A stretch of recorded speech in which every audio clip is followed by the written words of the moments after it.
21 hours then have gone by. We have another 3 hours of racing with myself, James Otto, my old mate Gareth Davis as well over WOR. Will be joining us now for this next round here at the Spanish Grand Prix here at the Circuit de Barcelona, Catalonia. Now, let me tell you one thing. The last few hours, of course, have been absolutely nuts, to put it bluntly. Brazil last time out with you and Jess, Gareth, and actually a big thank you as well to Jess, Rio, TK, Joseph, and Corey, the heroes of the night shift and the early morning shift. Brazil turned out to be a little bit mental, but overnight the drivers were on something. They definitely were on something, James. Jota, sorry. It's odd. Real names throw me. But yeah, really weird evening overall. Thankfully, it's come to a little bit of a normality now. But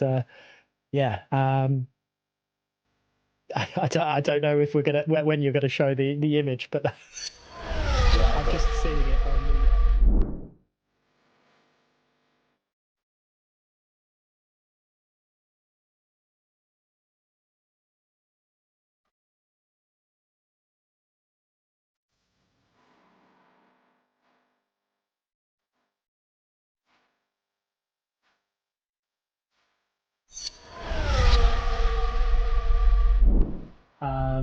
Ollie Hornby is also looking like they are inside someone as well. It's just not cricket. I think we had lost our microphones then for a second here, so fingers crossed we'll get those back online. Let's have another go at this one here. Shall we get the microphones on? Have a look. Let's see if this one works. And I think we're now back on. There we go. Yeah, absolutely mental, to put it bluntly here as well. The race proved to be one of a challenge, but crikey, the Monaco Grand Prix brought some serious intensity, shall we say, over those particular rounds. So nonetheless, though, all the drivers have had their cups of coffee, cans rather, of energy drinks to get themselves going for what will be no doubt a really intense selection of races ahead of us. We're wrapping up this championship then with the next and final 3 rounds. At 9:30 we're at the Spanish Grand Prix right now. Of course, they would take over a trip over to the Temple of Speed, and then we wrap it up at the United Kingdom. And furthermore, unless we have any kind of points deductions at the moment, we believe we've also got champions as well. It looks like F1 Server have actually eclipsed the amount of points to become champions here tonight, this afternoon, this evening, this morning, whatever you want to call it, for this 24-hour event, Gareth, and that's a big win, of course, for them.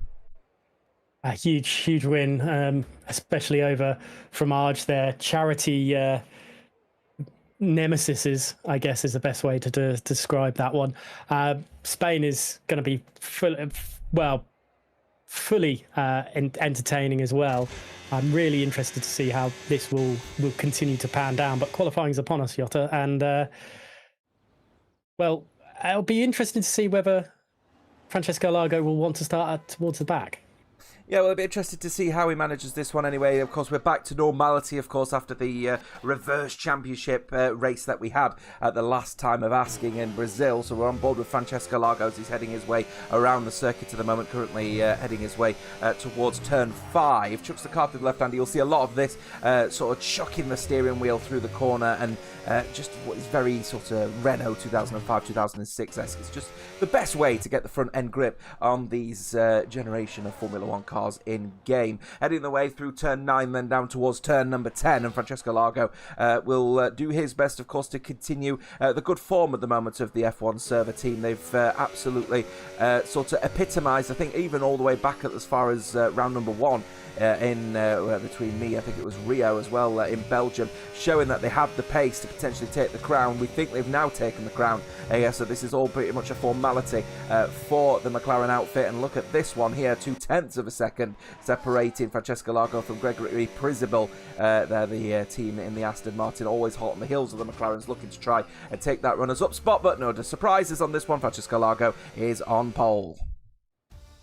Yeah, great pole position for Francesco, but we've seen so many times in this event already that just because you're on pole doesn't mean that you're going to take victory. Gregory Prizabal in second, McJammy Dodge in third, fourth to Lorenz Jensen in fifth, sixth to Thomas Carl in seventh, eighth to Una Vega, Just Goed in 9th, 10th to Yautzin, Isaban in 11th, Pool Diver, Bosmius, Sir Alpaca, Joseph, Cindy, Flavors, Rio, Ben, and Heather, all rounding out the rest of it all there.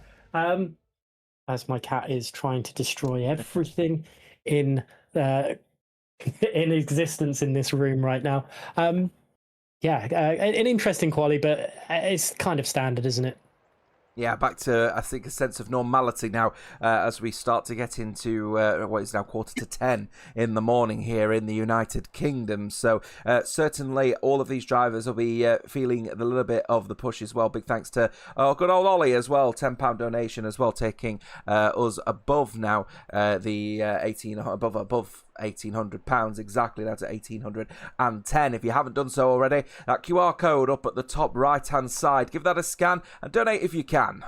Just use your phone, pop it on the camera app and have a scan of that one, and if you can, let's try and get us up to £2,000 before we wrap up this championship in 3 races time. Race number 1 of this 3-race stint here at the Circuit de Barcelona Catalunya. The drivers will be very keen to get going on this one. I think, Gareth, we're going to be looking for, I think, potentially that sort of immediate dives into turn 1 here. Principal has got nothing to lose now. If we think here, I think the math all turns out that F1 server are champions, so he just needs to go for that dive, right?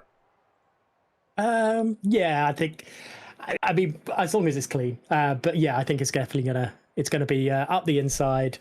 Maybe even try a switch back through 2 and into 3, because that long right hander, if you don't get on the right line, can cost you massively heading towards turn 4. So there's definitely ways and means to overtake at Catalunya.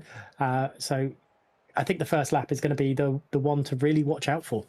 Certainly as well. I think the infamous long right-hander I saw good old Romain Grosjean end up going for a bit of a spin, put a cloud of tyre smoke in front of everyone and caused a horrible crash at that one. So hopefully none of that will be occurring as well with these drivers. Very keen to get going for this one here. I'm sure you guys will be very keen for us to hit that target. As said, please donate if you can. Scan that QR code top right-hand side. Donate what you can for the Macmillan Cancer Supports, the UK charity that supports people with and families with cancer. These guys will be hoping to wrap it up in real contention for this Spanish Grand Prix. We're in our final home run. No more waiting. Let's go racing then here at Circuit de Barcelona Catalunya. Francesco Largo getting that decent start, then immediately trying to defend here from Gregory Principal, who's doing his best. Might go for the dive into 1 as we've got people in the back there. Looks like Jamie getting in a little bit of the mix here with Patton. We've got other people in that midfield getting into a little bit of some incidents as well. Someone going out very wide. One of the Alpines, I think, of Saban, going very wide through turn 3, but managing to hold station on the circuit indeed. Everyone keeping as clean as they can. We've got Jamie and Verghese getting into the mix here as well. The Lohetel driver might go for the dive going into turn 5, but side by side they will continue to go here with the Jamie Dodge himself. Here, keep an eye out on Ventari's Thomas as well. Will be keeping a very firm eye on the pair of them here, because there may be a couple of positions swallowed up if they make a mistake, but Verghese deciding to get that one done, and Jamie Dodge electing not to race too hard. Oh, here comes Just Go Ahead as well here, the Racing Bull, trying to go side by side with the not the Ventari driver, the Ventari driver usually here for Thomas, but then going into turn 1 here, Yawatsin also getting into a real scrap here with the Racing Bull, but once again no moves can be made here. Look at Pool Diver as well in the Mercedes trying to get some inroads up here as they now head their way across the final couple of corners to finish the first lap of this race. Absolute carnage through it all, and well, Unai Vega at the start ended up going straight into the wall. How they've only managed 2 end plate bits missing is absolutely incredible, but surely a pits for them because they can't continue on with the damage that they've got. Jensen and Lorenz pattern there squabbling away for P3. It's, well, very similar to the start of this event. McLaren and Aston Martin both at the top of the grid. Yeah, this is what we're sort of expecting, I think, from the 2 Mercedes-powered teams here as well. Aston Martin and McLaren have been absolutely hammer and tongue pretty much throughout this entire 24 hours, and this doesn't surprise me at the moment. Patton going side by side with Gregory Principal to try and make it a 1-2 here for McLaren. Banging into the wheels, off into the track they will go, Will Principal, as Rosen senses blood and gets both of them done going through here as Gregory Principal and Jensen Rosen now racing side by side as they head their way towards turn number 10. Who's going to come out on top? Gregory Principal Principal is defending the best that he can at the moment, but Rosen doing a decent job to try and hold off an attack from Lorenz Patton to at least get out Aston Martin a little bit of a more of an advantage now, as they've split both of the McLarens by a couple of positions. Yeah, it's a very Aston Martin McLaren sandwich in the front four right now, with Carl just looking at looking behind, going, I don't know how to get involved in this. To the lead of the race goes Gregory Principal, and well, that's kind of come from nowhere. Francesco Largo just didn't have anything down the straight, it looked like. Through all that, maybe ERS usage was just not decided to defend down the start-finish straight there. Yeah, electing not to use any of the overtake that he had available. He's got plenty of it, actually, nearly a full battery, as Francesco Largo, so I don't think he was caught napping. It was clearly a bit more of a tactical place here to use the DRS off the back of Gregory Principal. Both of the Aston Martins and both of the McLarens have been fairly similar in pace when it comes to general race pace throughout this particular 24-hour event, so it makes sense if you want to just stick in the DRS toe and, of course, utilise that DRS wing that will open up for anyone that is within 1 second of the person in front. Keep an eye out on Carl Verghese, by the way. He's starting to put just a smidge of a gap against Thomas in the kick Sauber, so he's now starting to welcome himself into this party of four of orange and green. Yeah, it's a pink and blue deciding to come involved as well. It's a really interesting battle. There's a multitude of strategies on show as well, as Gregory's the fastest driver on the track right now. Yeltsin, Joseph and Solar Cindy all on a set of softs, while the rest is all mainly mediums with a few hards. Very odd to see softs here in Spain, to be honest.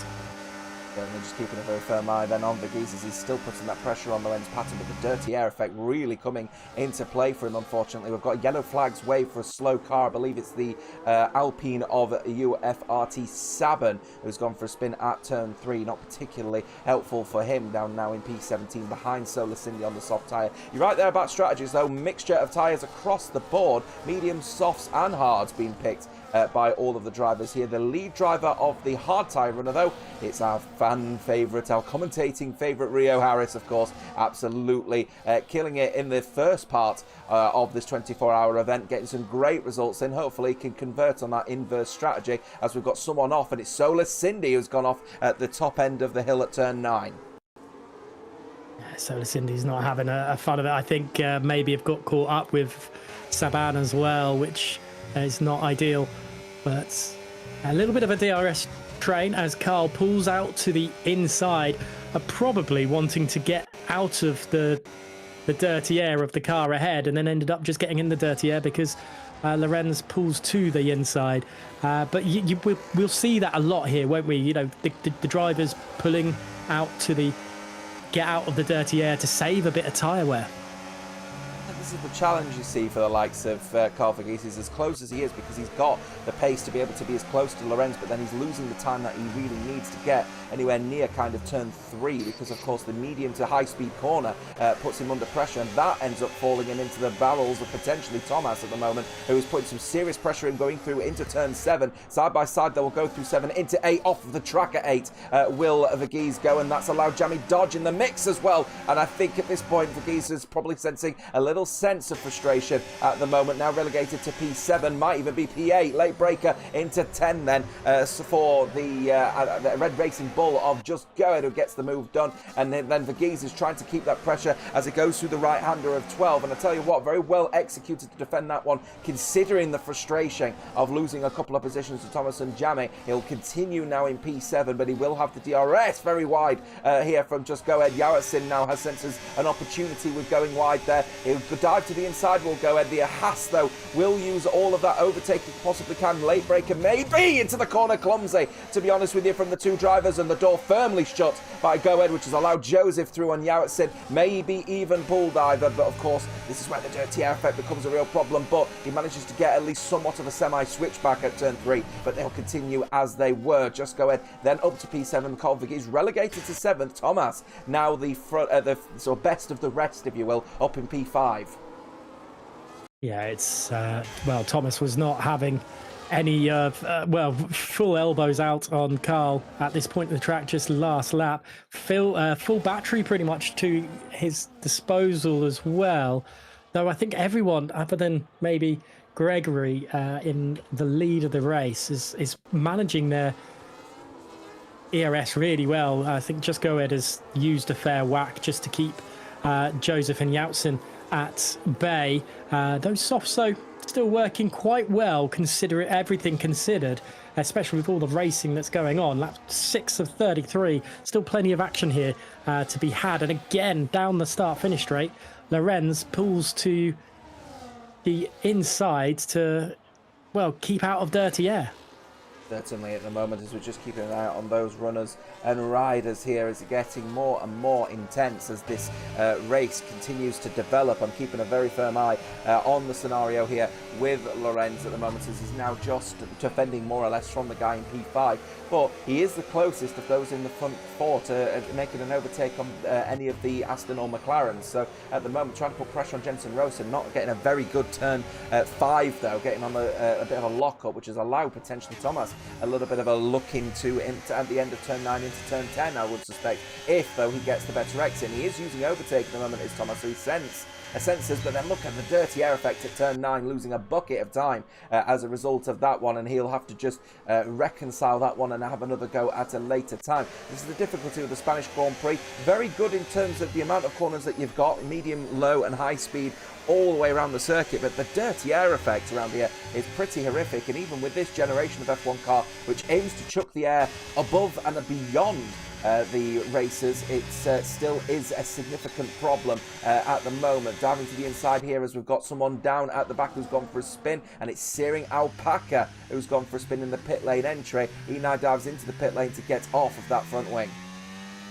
Yeah, that's unfortunate for them. I didn't see exactly what happened. Solar Cindy also had a incident, I think, at the exit of turn 3, maybe stepped out. The front wing is surely going to be replaced for the red. Oh, no, front wing changed. They're going straight onto the hards, is Searing Alpaca. But yeah, no massive changes at the front. They're just happy sitting where they are, other than Thomas making a moon on Carl earlier on. Oh, we've got another one who's gone for a bit of a half spin here. I think Saban has gone for a spin. Not sure how he's managed to do it there, though. He's spun out as he's entering turn 5. So I don't know if he's been involved in a collision maybe with someone, but that's the situation for him at the moment. Worth making note, by the way, in terms of strategy, both of the Mercedes, both of the Williams have elected to be on the same strategy, as have both of the McLarens and Aston Martins. So despite the fact that they're technically not teammates, but they're in the same car, they are going to have to share a pit box, so they've got to bear in mind, with them in such close proximity, one of them is going to have to be sacrificed in terms of the better sort of strategy at the moment. Surely the benefit to the commentators team at the moment, 3.5 seconds back, are the Owls Esport drivers, of Ben. We're all Wednesday, are we? As he tries to catch up to his teammate. At the moment, the commentators team looking like it's going to be well, the inverse strategy working well. I said he's still the leader of the hard tyre runners that have started on the hards. Yeah, I've just seen Searing Alpaca make a mistake at the exit of turn 4 into turn 5, and there's now no end plate on both sides of that car, and surely into the pits for them. Hopefully not a retirement in the pits. We've seen a few, unfortunately, come through this event. It looks like they are going to change the front wing this time around of asking, which is good. Yautzen and Joseph's soft tyres, though, still in a good range, it feels. Yeah, potentially medium tyres working the best that they can at the moment as well. This is, a relatively high degradation circuit at the moment with these tyres, because of course of the range of potential corners that you could be going at speed at the Circuit de Barcelona and Catalonia. You can see the tyres do tend to fall off, not relatively quickly, but certainly are sort of higher than what you would expect at a normal circuit. So situation for them is they'll be managing that one. Set to 1 yellow flags wave for a slow car. Who's gone off? I think it's one of the back markers. It's Alpaca again. He's just ended up spinning the car upon exiting the pit lane to change his front wing. Has he got any further damage?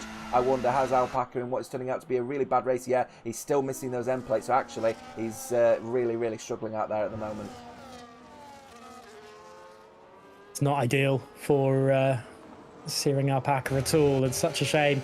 A bad way to end this race in the event anyway for them. Obviously, I know we touched roughly on it about they're not technically teammates, but being so close. If you're Francesco Largo, do you try, or even Gregory, the front drivers, you know the lap you want to pit is likely the lap that the driver in the same car as you is going to pit as well. Do you try and throw them off and fake to go into the pit and then don't?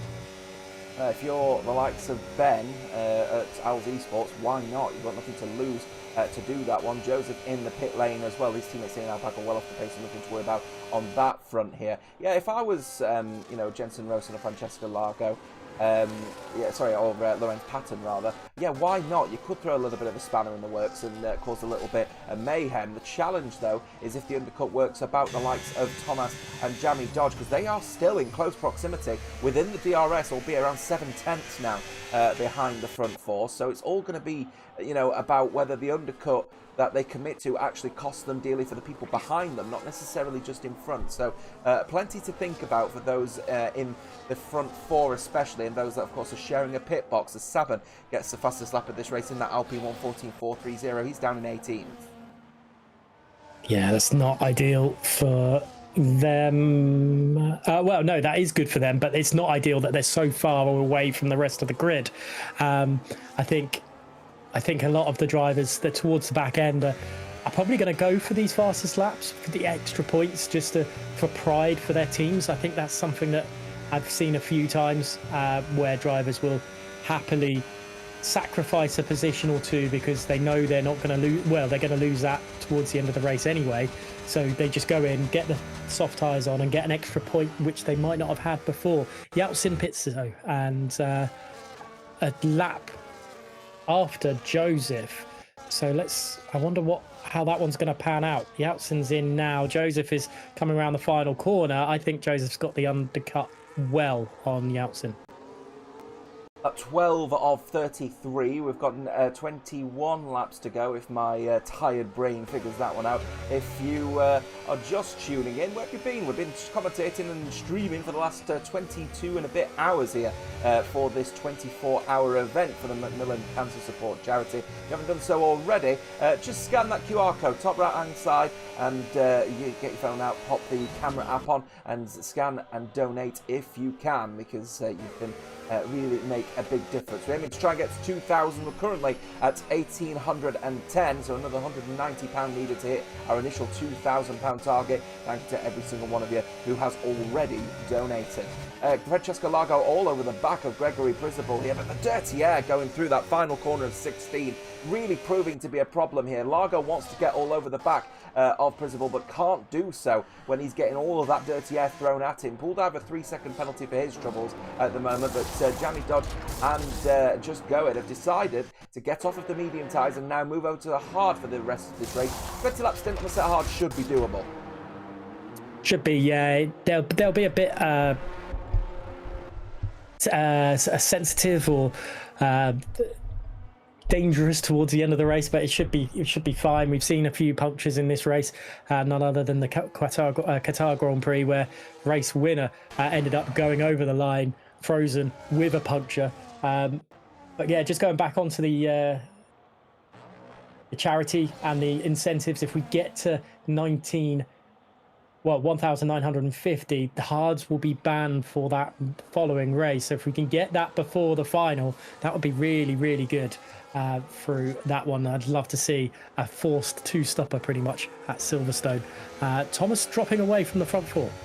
Yeah, it could be critical, that one as well, because Silverstone, I think it's in reverse as well, and we know Silverstone usually is pretty bad when it comes to the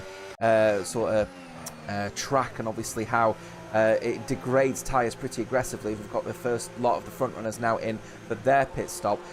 Situation surely is that if you ban the hard tyres, it's going to be all about strategy, and the racing is going to be intense as well. So I'm looking forward to seeing what they bring to the table if we get to that 1950. So donate if you can. Again, scan and donate if you can. Top right hand side using the camera app on your phone.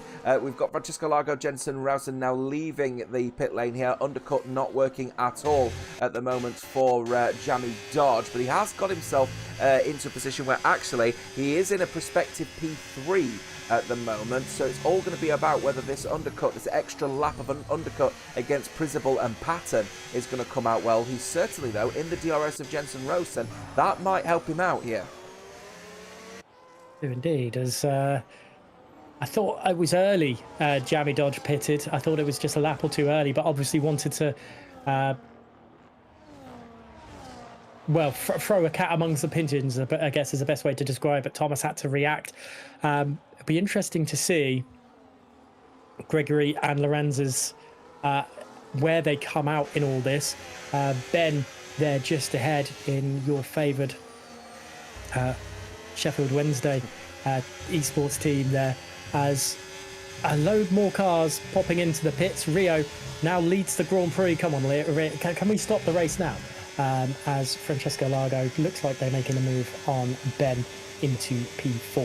Just keeping a very firm eye on Jamie Dodge as he managed to get the undercut. One of the McLarens he has. Patton has lost out a position to Jamie Dodge. The undercut working a treat then for the Ferrari against one of the front four here. So now it's not going to be as clear cut as Aston Martin McLaren. Now we've got this Ferrari in the mix. Here is also the Owls esports driver of Ben WAWAW. We're all Wednesday, are we? As he now heads his way now down towards turn number 5. It's very close, I must admit, between the pair of them. Remember, Ben theoretically could actually battle with these guys, even if it isn't in his interest. He is fighting for position as he's now getting effectively pushed around the circuit here by Lorenz Patton and squeezed off of the circuit here. Here comes Ventauris Thomas as well, as the Owls esports driver just losing the front end ever so slightly. Can't get the traction on those old hard tyres. Ventauris Thomas will just want to go for the dive here and get this one done and stay within touching distance of those that have, of course, made that pit stop. Leading driver, though, as it stands now, is a commentary team driver of Rio Harris. He has now officially crossed the line, and he is,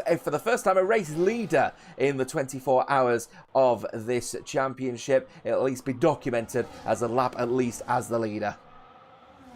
That's good there. It's Ben dropping down again, unfortunately. But yeah, I do think we should just stop the race at lap 16 and give the race rings to Rio. Let's do it. Ace, I'm looking at you there. Francesco Largo, though, still trying to keep up with Gregory. What an in-lap, from Gregory to keep the lead of the Grand Prix as well. I know Francesco Largo had some traffic to deal with, but to come out and still have the technical net lead of the Grand Prix is a great in-lap from Gregory. Just keeping an eye out on Lorenz Patton, who's putting Jamie Dodge under pressure, unhappy that the McLaren was undercut in the strategy here as they dive into 7, and it looks like this move is going to be done and dusted. Oh no, it's a collision between the pair of them as well. Looks like Lorenz Patton shutting the door too early, maybe on Jamie Dodge, who still had his car there. He holds the position, but he's lost a couple now to just go ahead and Thomas in this one here. Not the cleanest way to do this one, boys, and I think that is probably epitomising the fact that we're in our 22nd hour of this championship.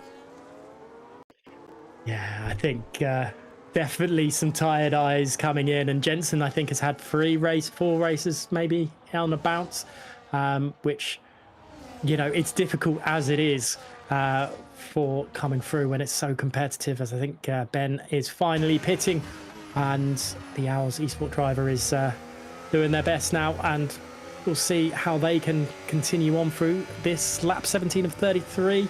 It's a bit early, I think, for Ben for one stop. Yeah, potentially a little bit early here, because the certainly the hard tyre that he's now actually put on here. Did he start on the hard? Actually, did Ben? I think he did. Indeed. So he's moved to another hard, so he can't. He actually needs to pit again. Does Ben? He's committing to the 2 stop, but not the most ideal strategy, to say the least, for the Owls esports driver, because of course in Formula 1 you need to make sure you're using 2 different tyre compounds on a dry track, and unfortunately for Ben, on the hard tyre he started on, he's now moved to another hard tyre. He can't go to the end, he needs to pit again. Yeah, there's no front wing change either for Ben, so Just double checking that. Yeah, so I'm not sure. Maybe it was a mistake coming into the pits. I've done it a fair few times when I'm trying to change tyres to something else. If I was going to maybe do a soft strategy to the end, maybe that was the mistake. Maybe Ben thought, oh, actually, I don't want to do that. I can take the mediums to the end, and accidentally clicked another set of hards. Who knows? But Francesco Largo, well, Gregory Prizable is now 6.3 seconds behind Rio Harris. So Rio's still doing a really good job of holding those tyres to a degree right now.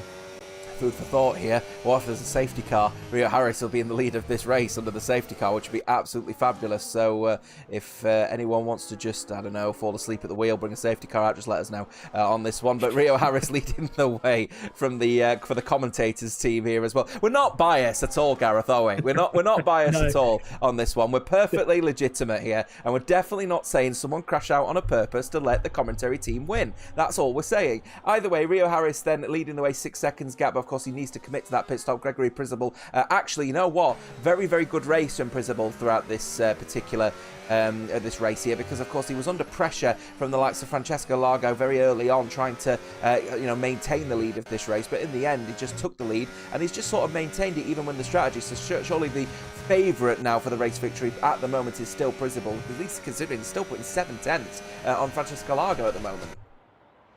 That's no easy feat in itself, is it? That's a great drive from Gregory. Looking in the background, there's a couple of, I think that's just Go Ed trying to have a quick look at Thomas, but nothing doing on this occasion. And yeah, definitely out of context, falling CSS there, falling asleep at the wheel. Hopefully no one clips that and uses that in future. No, but not. I didn't think of that. Rio Harris then in the lead by 5.2 seconds. I mean, Joseph Black did that to me yesterday when I said my fingers didn't work. So these things come back to bite us eventually. Yeltsin and Lorenz Patton then squabbling away, heading into turn 7, and Lorenz has made the move stick. He's going to have some good tyre life at the end, but that is a tall order to fight through all these positions for Lorenz. Let me make it abundantly clear, if you are tired, please take a break when driving. Don't drive tired. Situation lap 19 of 33. We are 14 laps away, or 13 and a bit laps away from the end of this race. Gregory Prizable cutting down the gap even further to Rio Harris, now to around about 4.5 seconds. The Williams, though, staying out another lap here, wants to try and get these mediums to around about, what do you reckon, about 9 to 10 laps. It's probably going to be another 3 or 4 laps, I reckon, under these hard tyres for Rio Harris. So I think there is a risk that actually he's going to end up getting caught up to the backs of Prizable, and he may need to just concede some positions. We'll see, though. Gap 4.5 between the front two at the moment. We have got that continuing battle here with Carl Vergeese as well. Now, of course, Jamie Dodger would be very unhappy with the fact that he's currently in P7, because the strategy worked an absolute treat for him. But of course, that collision with Lorenz Patton going through turn 8 has meant that he's lost a couple of positions, and he's going to lose another one by the looks of things. Sending it down the inside, it is Vergeese going through 6. Now, as they head through 7 into 8, or is he going to stay side by side? He certainly will here. Now, Jamie Dodge was in this position earlier on here. Is he going to take a learning, or are they going to continue? No, he's not. He's going to continue side by side regardless here. And to be fair to Vergeese, he's obviously kept up side by side, but left him the space. But the Ferrari man is now nearly a whole second back, and that's critical, because it means you'll be out of DRS going down towards turn 1. So he needs to use some overtake and get back within that 1 second barrier, because it's minutely close. Smart play from the both of them, really, even considering it was danger. Well, it was heading to danger territory. But Carl Vergeese definitely trying to put Jamie off, and Rio has pitted on lap 20 or 21 of 33. Thinks they can take the mediums to the end. I think they can. They're going to be very, very quick as Rio to early doors, as we just see Lorenz Patton having a Joseph trying to come and have a go at them. I wonder where Rio is going to. Rio's going to be in clean air. They're going to have the two Mercedes in front of them, causing them a massive. Well, those two drivers have been squabbling away, but we have got a change for the lead. Francesco Largo takes the lead from Gregory into turn 4. Yes, gets that one done and dusted. So Gregory Principal now down here, and I was just praising him for just the ice-cool nature of his race here. But the hard tyre started to come a little bit ungood at the moment here for the Aston Martin. But Francesco Largo retaking the lead of this race. Question is that will the dirty air effect allow him not to be under any kind of pressure, or is he going to go for it into the next corner, I wonder? Gregory Principal decides to buy his time, but remember, that dirty air effect at turn 16 has proved to be a real challenge for Francesco Largo throughout this particular race against Gregory Principal. So Gregory's now going to get a big dose of the exact problem that Francesco Largo has had. Here he goes through 15. Let's see how washout wide he goes through 16, and you can see just not able to get on the throttle as early as he wants, but he uses overtake to battle that one and gets back in front of Francesco Largo, does Gregory Principal. And obviously you've got Jensen Rowson, who also wants to get in this mix as well to make an Aston Martin 1-2, and he does get the move done. It's a late breaker though from Francesco Largo going through turn 1 here. They're going side by side around the outside. They will go. Largo defends it very nicely indeed. Rowson wanted that one done, and Aston Martin 1-2. Oh, look at that dirty air kicking off of the back of Gregory Principal's car, forcing Largo to just get a bit of a switch on that steering wheel to get that front end grip right back, but he stays in P2, but he's feeling that effect now again. What a series of events from there. Gregory Principal retaking the lead, but Jensen trying to make a move, and what defensive play from Francesco Largo. Really impressive stuff. Just going obviously with the penalty just behind, trying to get involved with Thomas, trying to get the move done, but it's just not working. And really impressed with how they're managing their ERS in this one as well so far. So some good racing overall.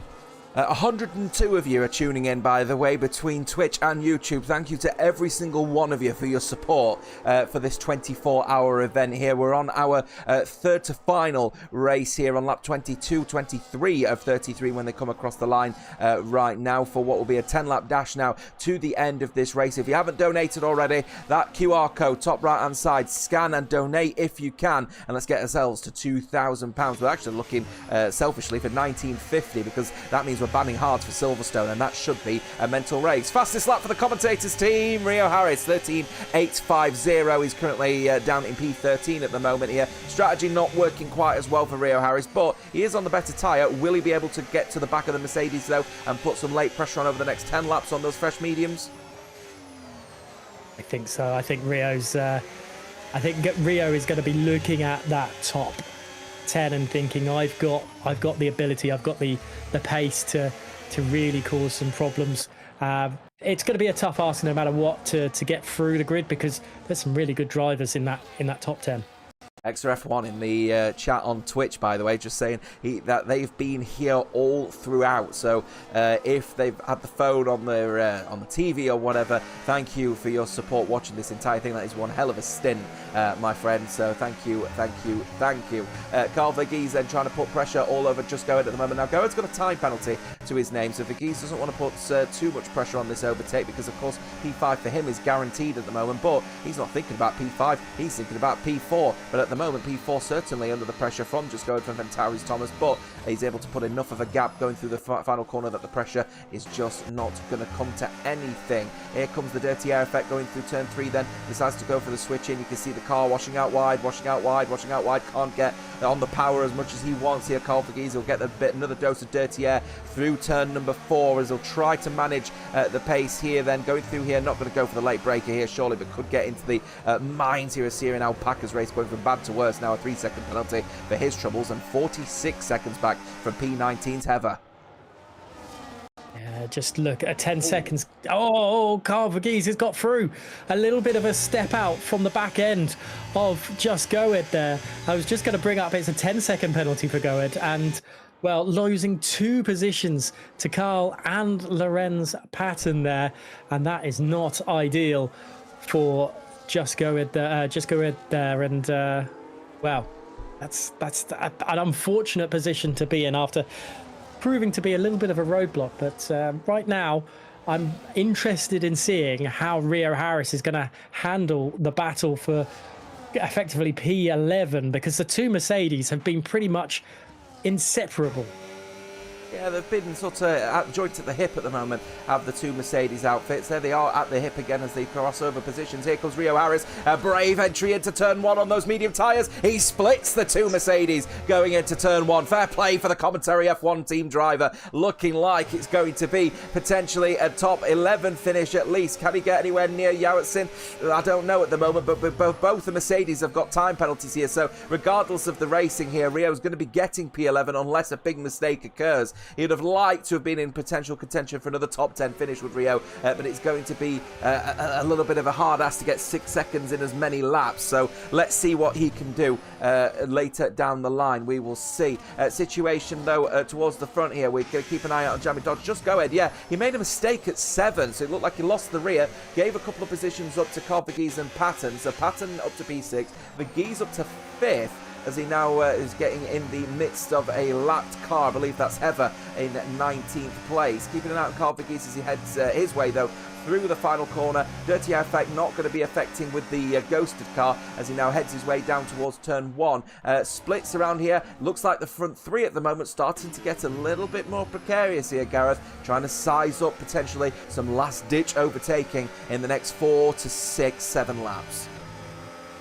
Yeah, as Rio just takes 11th place, that's good for Rio. But yeah, I think obviously Gregory's in a great position, a lap younger tyres, not really had dirty air effect to worry about those tyres. Francesco Largo has been in that all time, pretty much all race long, and those tyres are, well, they'll make it to the end, but it'll be just so difficult for them. Carl is doing an incredible job of hounding Thomas as well. I think Carl's got an outside chance of a podium. I'm just doing the maths at the moment here. We're up to 113 viewers now across both Twitch and on YouTube. So thank you for everyone's support again here. If you haven't done so already, scan that QR code top right hand side. Get your camera phone out and scan and donate if you can. We're trying to get to £2,000 as our main goal. We've got a stretch target of 2,500. We, though, me and Gareth, would prefer to see 1950 come at some point in the not too distant future, because a ban Hearts at Silverstone, that'll be a messy finish to this 24-hour event.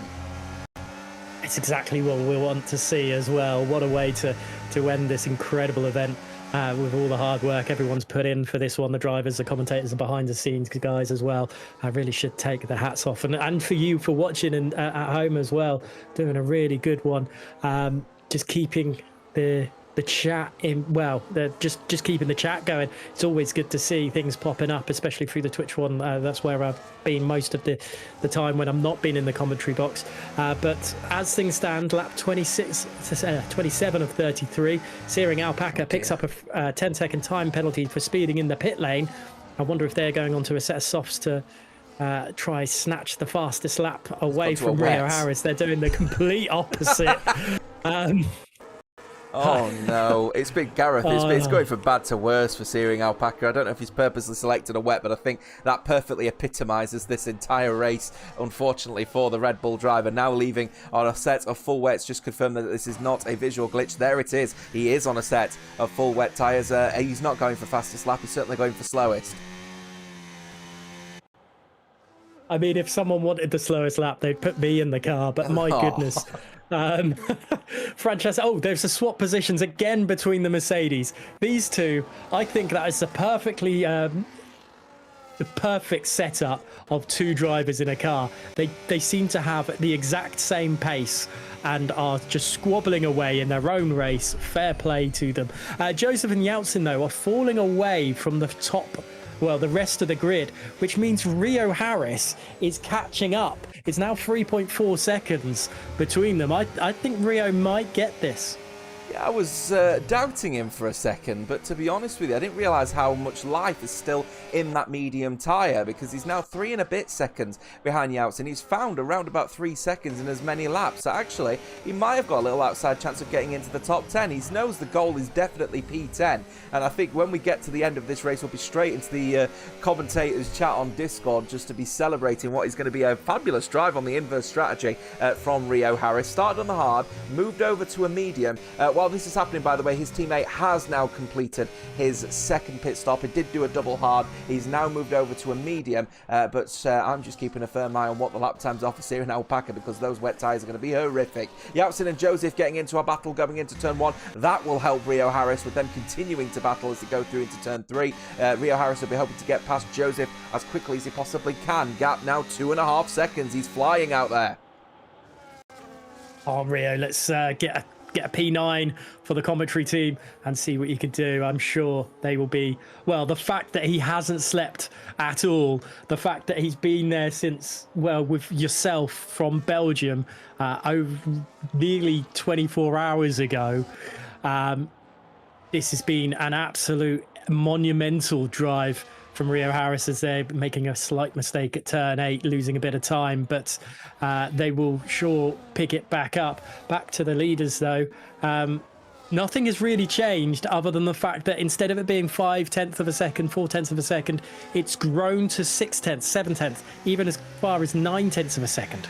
Just going on board with Joseph. There's Rio right there. It's well, what's to say here for Rio now is that he's got the sights here of top 10 finish, and there is that Williams look. Gap is 1.5. Now he'll lose a little bit of time, of course, because the likes of Joseph and Yeltsin are pulling each other through DRS, but he will gain all that time back thanks to those medium tyres, which seem to actually be holding on really well at the moment, and that's the battle I want to keep a firm eye out on, because I'm telling you what now, this is a heroic drive from a man who has been awake for more than 24 hours. He's been absolutely killing it in that Williams now. Let's get a top 10 finish. Come on, Rio.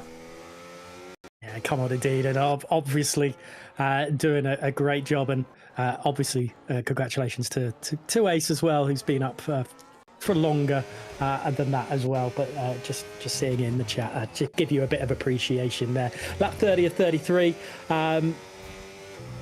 And now onto an intermediate set for Searing Alpaca. I think they've completed the tyres.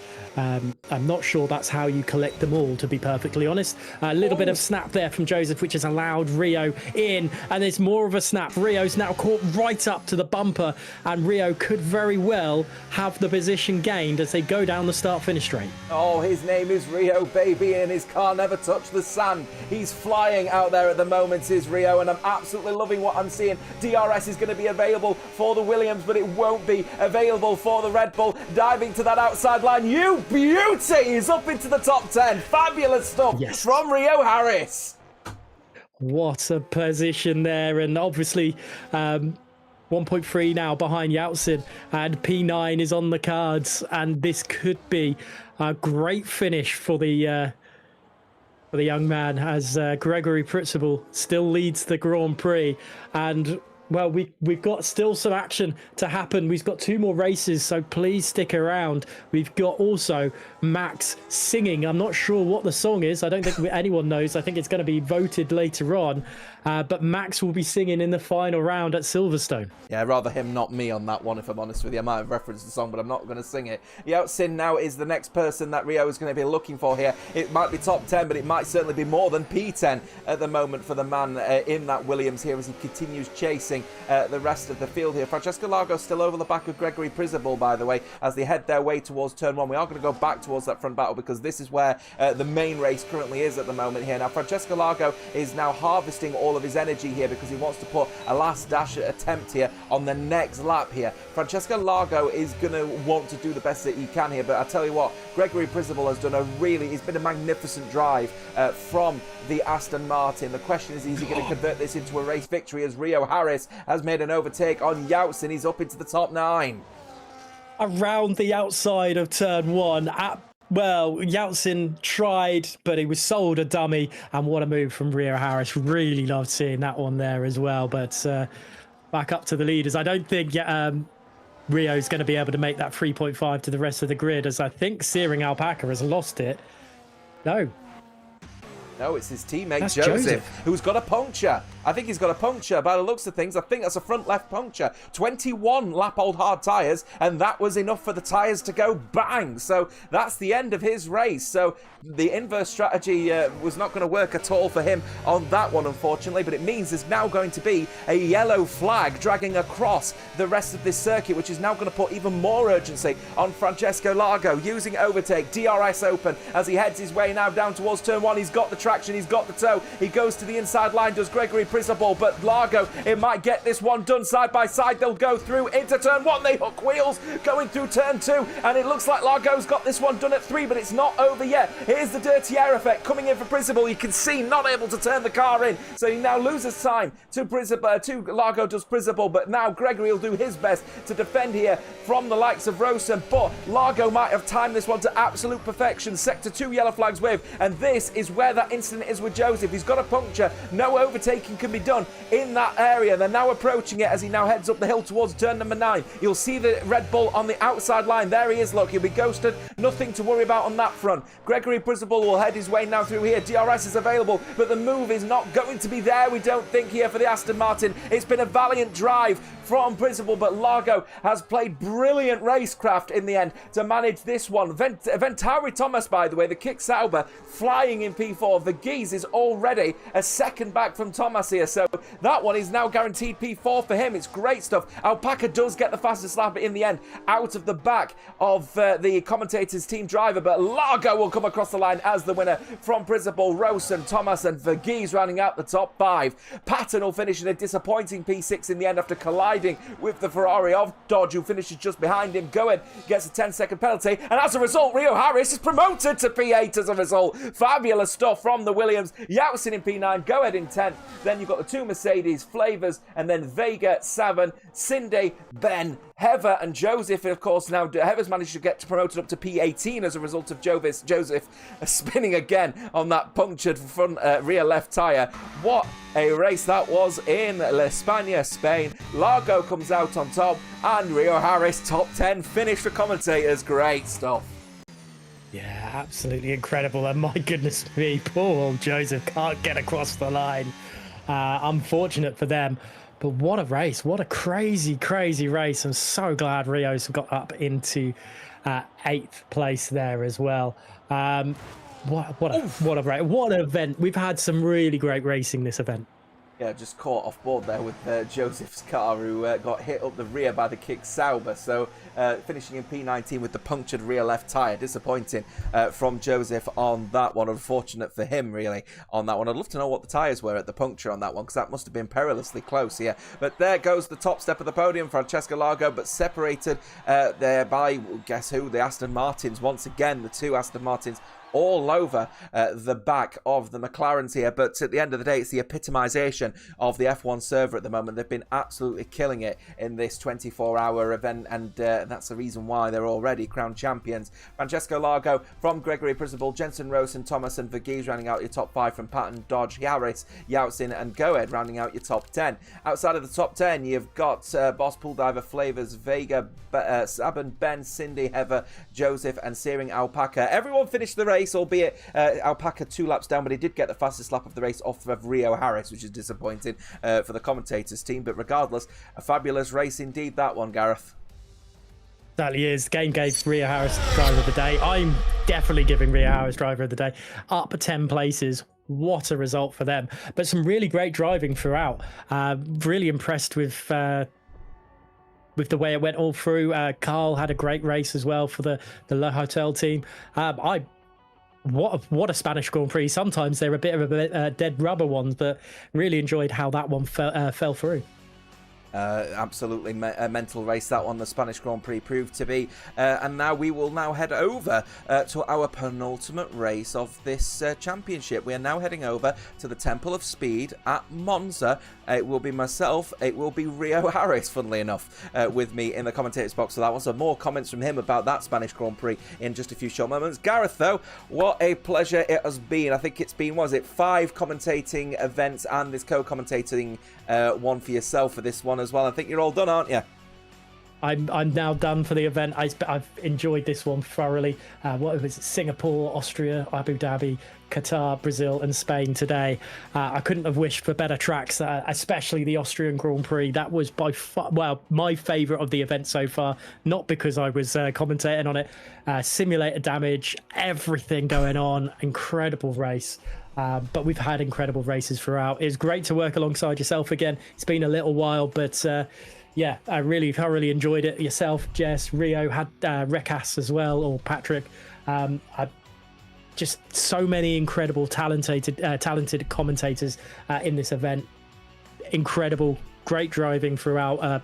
Forget about the night period of some of them, but I thoroughly enjoyed it. Yeah, what an event. And hopefully we hit that milestone. Please, if you can, if you've got anything spare, make a donation. It's for a great cause. And obviously we want to see hard compound tyres for the British Grand Prix. Well, the legend yourself, Gareth Davis, get your feet up and have the break that I think you deserve after that one. Thank you very much for all of your efforts on this one as well. I think from personal perspective, it's always a pleasure to be alongside you for this one as well. So hopefully we'll get involved with some more commentating events. I'll be back with Rio in just a few short moments for the Temple of Speed in around, I think, 7 minutes time for that one. So we'll see you in just a few short moments. Don't go away.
We're on our penultimate round then of this 24 hours of Formula One. In sponsors, of course, with the Macmillan of Cancer Support. Please give money if you can. Just use that QR code up at the top and scan and donate if you can. And with my old mate Rio Harris as well for this particular race here at the Temple of Speed at Monza, the hero of Spain, and of course commentating over at with me as well anyway at Belgium and at Monza. But you have been a hero. I've heard in the grapevine you've not been to sleep yet, Mr. Harris.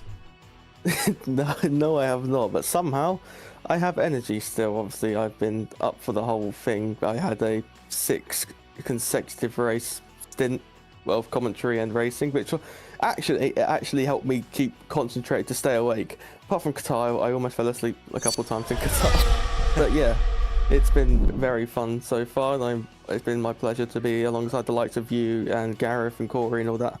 Well, no one would blame you if you fell asleep during this one anyway, mate. So if you do, I'll keep up with the commentary on that one. Either way, you just mentioned about Qatar. That was at 7:10, of course, for that race. Then we took a trip over to Brazil. We've just finished at Spain. Our next race is at Italy in just a few seconds' time. Actually, we're bang on time at the moment as well, which for a 24-hour event is miracle at the moment, to say the least. So really, really good management from everyone here at CSS. So we're in a final round then, of course, at Great Britain after this one as well. We are hoping that everyone will continue to donate and get us to at least 1,950. That would ban the hards, and if we're and Rio, you're a driver, you've been driving throughout this one, banning hard tyres at Silverstone, that is going to make things a little bit mental. Well, I mean, yeah, me and Emma Clay, we did a 50% last night, like of practice, just doing the normal strategy, and obviously my strategy was perfect from what I did with practice, and I would like the hard tyres because they are quite the valuable tyre, but I mean, no hard tyres could open up a lot of interesting strategy, because obviously softs are useless, right? That on every track they're useless. Mediums, I mean, in Silverstone, you have to manage every single lap to even make it to like lap 10, so if we reach the goal, it should definitely make an interesting race. Yeah, certainly indeed as well. I think we're currently just a bit under, I think we're at 1,810 the last time I checked. So, as I said, if you haven't done so already, if you scan that QR code top right just above Rio's head, you can donate your hard-earned cash to Macmillan Cancer Support, a charity that, of course, has been supporting people around the United Kingdom with those with cancer and those affected by other people with cancer as well, in family and friends. So, it'd be awesome if you could get involved as well. And a big thank you to everyone that's already donated as well. So we are about to get going with this event here. We're just waiting on one driver to join before we get on with our race then at Monza, a one-shot qualifying 27 lap race here. Not that much in the way of corners. It's of course a very fast circuit, very low downforce. Rio, what are the expectations going into this race with everyone running on fumes at the moment? Well, I mean, obviously people are obviously we're all nearing the end of it, so people will be a bit fatigued, and obviously Monza, like you mentioned, one of the low downforce circuits, so overtaken in towards the opening corner of the racetrack, but it's probably the favoured overtaking spot. You do see some moves into the Della Ruggia chicane, sometimes a cheeky move on the inside or the outside of either of the Lesmos. Sometimes if you catch a car who's on a different strategy to you, sometimes a move in towards a Ascari Parabolica as well. If you remember back to, I think it was 2024, Formula 3 to the Decider, where Leonardo Fornaroli won the championship on the final lap on the final corner. Monza's just always a spectacle for racing. It's called the Temple of Speed for a reason, because it is the fastest circuit in the Formula 1 calendar. One thing's for certain, it absolutely never disappoints with action.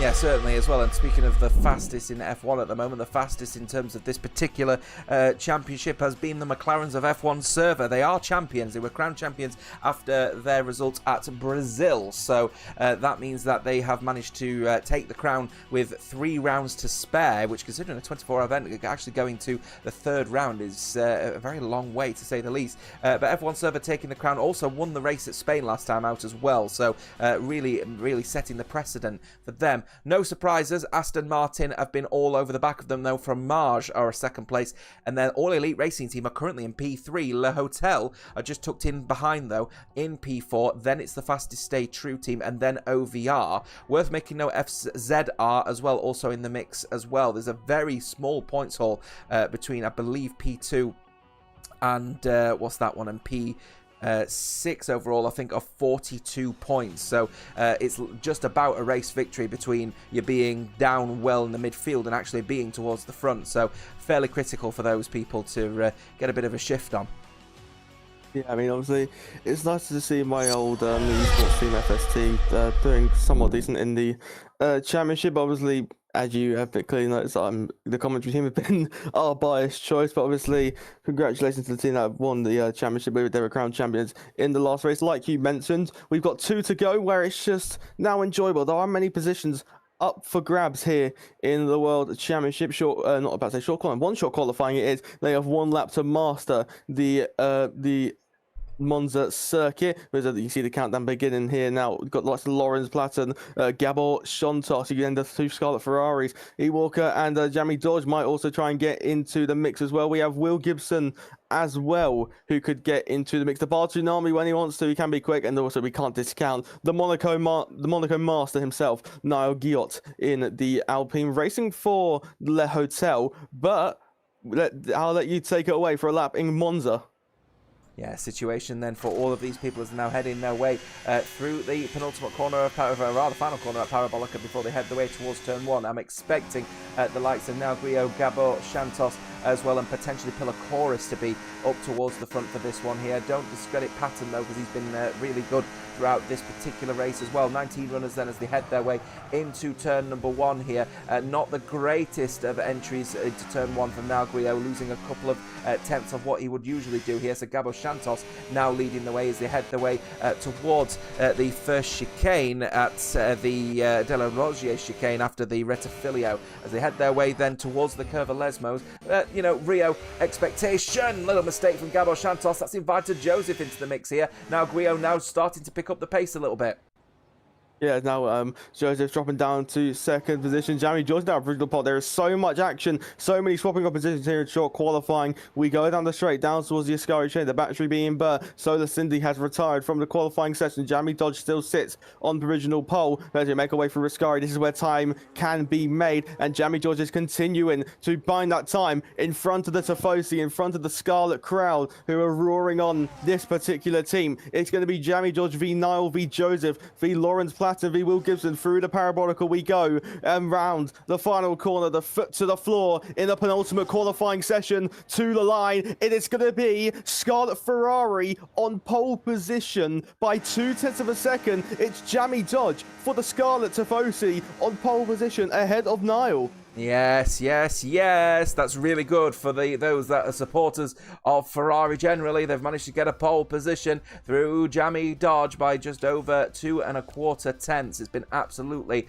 fabulous from him. Now Guio on the front row alongside Gabo Shantos. A couple of the mistakes from both of those drivers. Gabo Shantos through the De La Rogier chicane. De La Rettifilio not proving a bit of a challenge for now Guio. Probably cost them a chance at pole. Then you've got Joseph, Lorenz Patton, Leo Gibson, Gabri Morgan, and then Pilacoris rounding out the top 10. Then you've got Viper, Tsunami, Walker, Dennis, you've got Cass, Cindy. Then you've got the both, unfortunately, of the Williams drivers down at the foot of the field. Our commentating hero of Ollie Matthews, and then the Must driver for Owls Esports down at the foot of the field. So, situation report is that you've got both of the Williams down at the back. The Ferrari showing some serious pace here at Monza. Won't be long before we get straight onto the swing of things here. But of course, as per expected, the McLarens and the Aston Martins are sort of breathing down that neck here.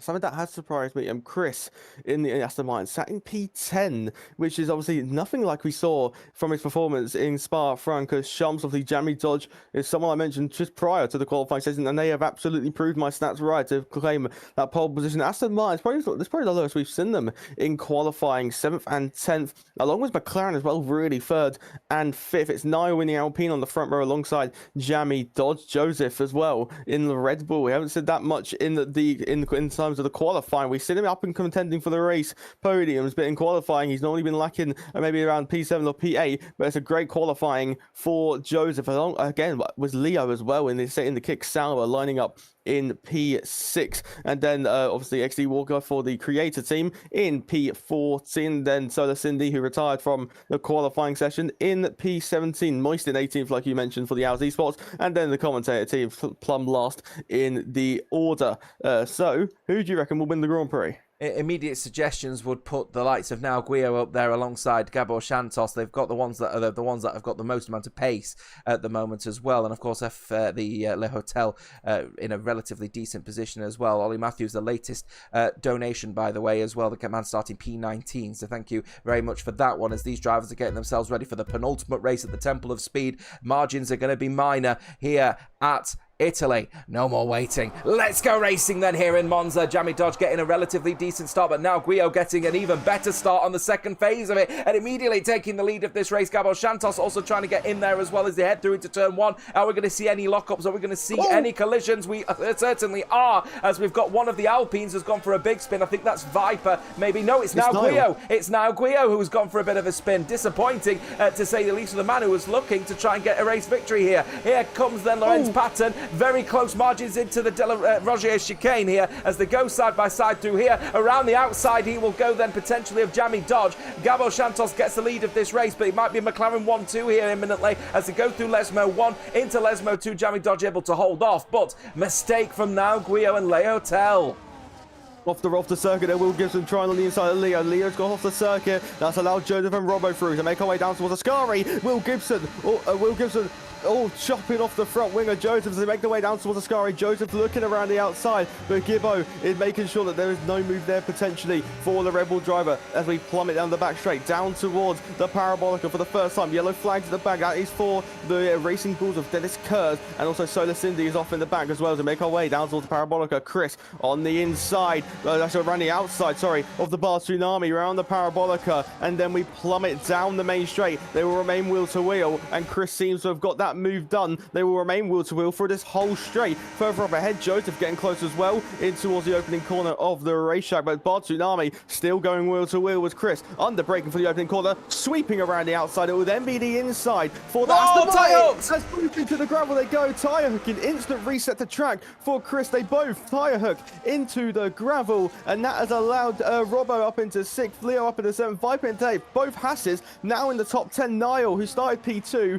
is recovering now back up into 11th place, but that was a tyre hook, and that was suboptimal for them in the exit of the Retifilio chicane. Oh, very disappointing to say the least, because they've been racing relatively well, to be honest with you, throughout there, and then it's just unfortunate that the tyre hooking sent them off packing out of the the Variante del Retifilio chicane as they head their way out of the track and now down the order as a result, as Chris Pillacoris down from P10 to P14 as a result of that one. Towards the front though, really good position for Will Gibson though, 3 positions gained, starts at P7, now up to P4 as he chases down Lorenz Patton straight to the inside as they head their way towards the Parabolica corner. Sector 3 yellow flags waving here, but I think we'll have a half spinner and maybe of, I'm thinking maybe Tsunami on that one, not sure, but not looking particularly strong at the moment for them. What is looking strong though, once again, are the 2 McLarens. They're still within breathing neck here, but Jamie Dodge, in fairness to him, might have lost the lead of this race, but he's certainly got the pace to keep up with everyone.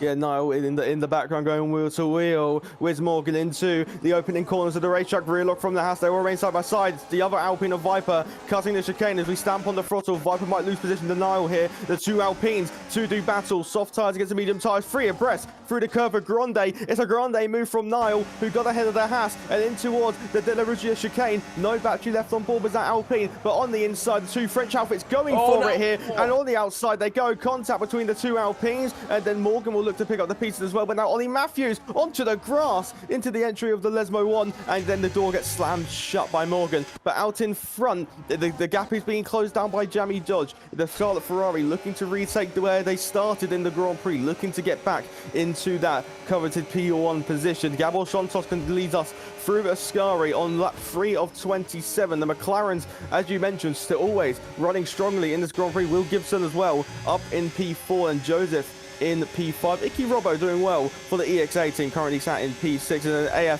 F1AF Leo for the Kick Sauber crew in P7. Gabri in 8th for the Haas crew, and then both Alpines are in the top 10. It's sat in 9th and 10th, but as we plummet down the main straight, Jamie Dodge is gaining in the slipstream, but I don't think they are thinking. I don't think the plan is to attack anyone whatsoever. Niall hasn't got a lot of battery left. Viper is gaining. Further behind though, Ollie Matthews is running wheel to wheel with Morgan in towards the Renfilio chicane. Side by side they go, deep goes the Haas, but then Ollie able to make the move. On the traction they go now. The Aston Martin of Chris Pilacores looking for the double move, trying to got the Haas already, ran the outside at the Curva Grande. It is a grande move by Chris Pilacores to get up into 11th place and start his resurgence. Yeah, Ollie Matthews doing a decent job to get past Morgan, but then all of that is completely undone and remains in P12 thanks to a nice little move out turn one. That's a switch back from Chris Pilacores, now up to P11, of course, in a very unfortunate P11 after tyre hooking earlier on in the race there with the Tsunami, I think it was, wasn't it, in the end, for that little battle earlier on. 4 of 27.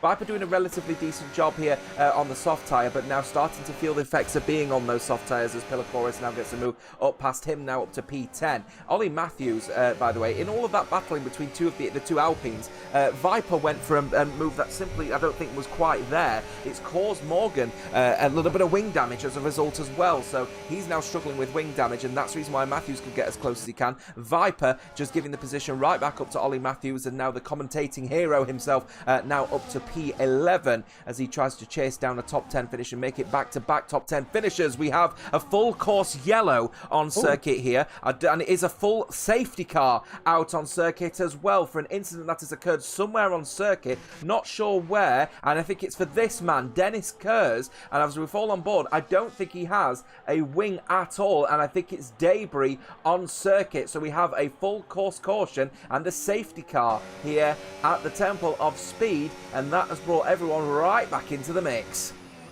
Yeah, without a doubt. I think it might have just been a mistake on the X, sort of maybe Lesmo 2, maybe tapping the gravel, which we've seen drivers do so many times in the past. A driver, this isn't going to help. This isn't going to help Joseph's cause. He's the only driver in the top 9 on the hard compounded tyres. Obviously, the Bar Tsunami, E-Walker, Moist, Geethan Cass, and Dennis Kurz will all benefit a cheap stop. But Dennis is kind of being forced to pit. No, he's actually continuing on with no front wing, probably trying to save the tyre where there's a, they are not caught behind the safety car. This is just how close the pack is. Gabor Shontos continues to lead us, so Gabor Shontos will continue to lead the field unless maybe Joseph in the Red Bull does continue on in the Temple of Speed, which wouldn't be the smartest move considering the tyre wear that we see at Monza. Obviously, lap 5 here, we've done basically 4 and a bit laps of racing speed, and Jamie Dodge will hopefully, for the Tifosi's sake, get back into the lead of the Grand Prix in a matter of time when we go green flag racing again. Do they peel into pit lane? What happens here with Gabor Shontos? Gabor Shontos into pit lane, Jamie Dodge into pit lane. The two McLarens are going to box as well. Will Gibson into pit lane. Joseph is actually side by side with Gibson, and as we go down the pit lane, Joseph and Gibson wheel to wheel in towards the pit lane, but the Red Bull pit box is first up on the list. So what's going to happen? Will they just drive through him? Yes, they will. So now the question is, will Joseph jump Will Gibson in pit lane here as they go over a very busy pit lane here? And yes, Joseph jumps ahead of Will Gibson. Brilliant mastermind there from Joseph in the Red Bull. Yeah, very, very clever actually as well. You can overtake in the pit lane, so he gets that one done, and now up to P5. Gibson will be absolutely livid. That's the situation he's been left in, but now he is in, unfortunately, that position, so now he's relegated to P6 overall in this one here, but so far so good for those that have started on the hard tyres at the front. So Pilacores has elected to continue on these hard tyres, as has the commentating hero of Ollie Matthews, nearly getting caught out a little bit by a slow Aston Martin, but Ollie Matthews will be in front of Gabor Shontos, Jamie Dodge, and then Joseph, all on the fresher hard tyre for this one. Gibson also in P6 as well. Interestingly, Solar Cindy, who started on the soft tyre, has moved over to a medium whilst everyone else is on a hard. Yeah, so into pit lane comes Dennis Kurz in the Racing Bulls. Now, to get a new nose on that car, I'm surprised he didn't come in originally, because that's just cost him a lot more time. He will drop to the rear of the field. So, Chris Pilacores has rolled the dice to continue on. This is telling me, Jota, that they are going to be committing to the one stop here, along with Ollie Matthews. So, stop the count. The commentator team are running P2. Yeah, he certainly is looking up in P2 here, but of course he started on those hard tyres, so he needs to make a pit stop, so he'll be hoping that the general chaos that will ensue around may bring another safety car out, because that will bring Pilakoris and Matthews races back into fruition, unless they decide to make what is best described as a Ferrari strategy pit stop now. Here they come then around that final corner, and they know they're not, so they are going to continue on. This is a determined factor for them here, as Pilakoris and Matthews will lead the way, so Pilakoris will be the de facto safety car at the end of this safety car run. We are still waiting for the back markers there. We've got Gelton Cass and then the Owlsy Sports driver alongside Dennis Kurz to connect to the back here. Dennis Kurz also now on a medium tyre as well in the Racing Bull, so they split the strategy between him and Tsunami. They should get to the back of the queue. I suspect, how far away are they now? Down there heading towards Parabolica.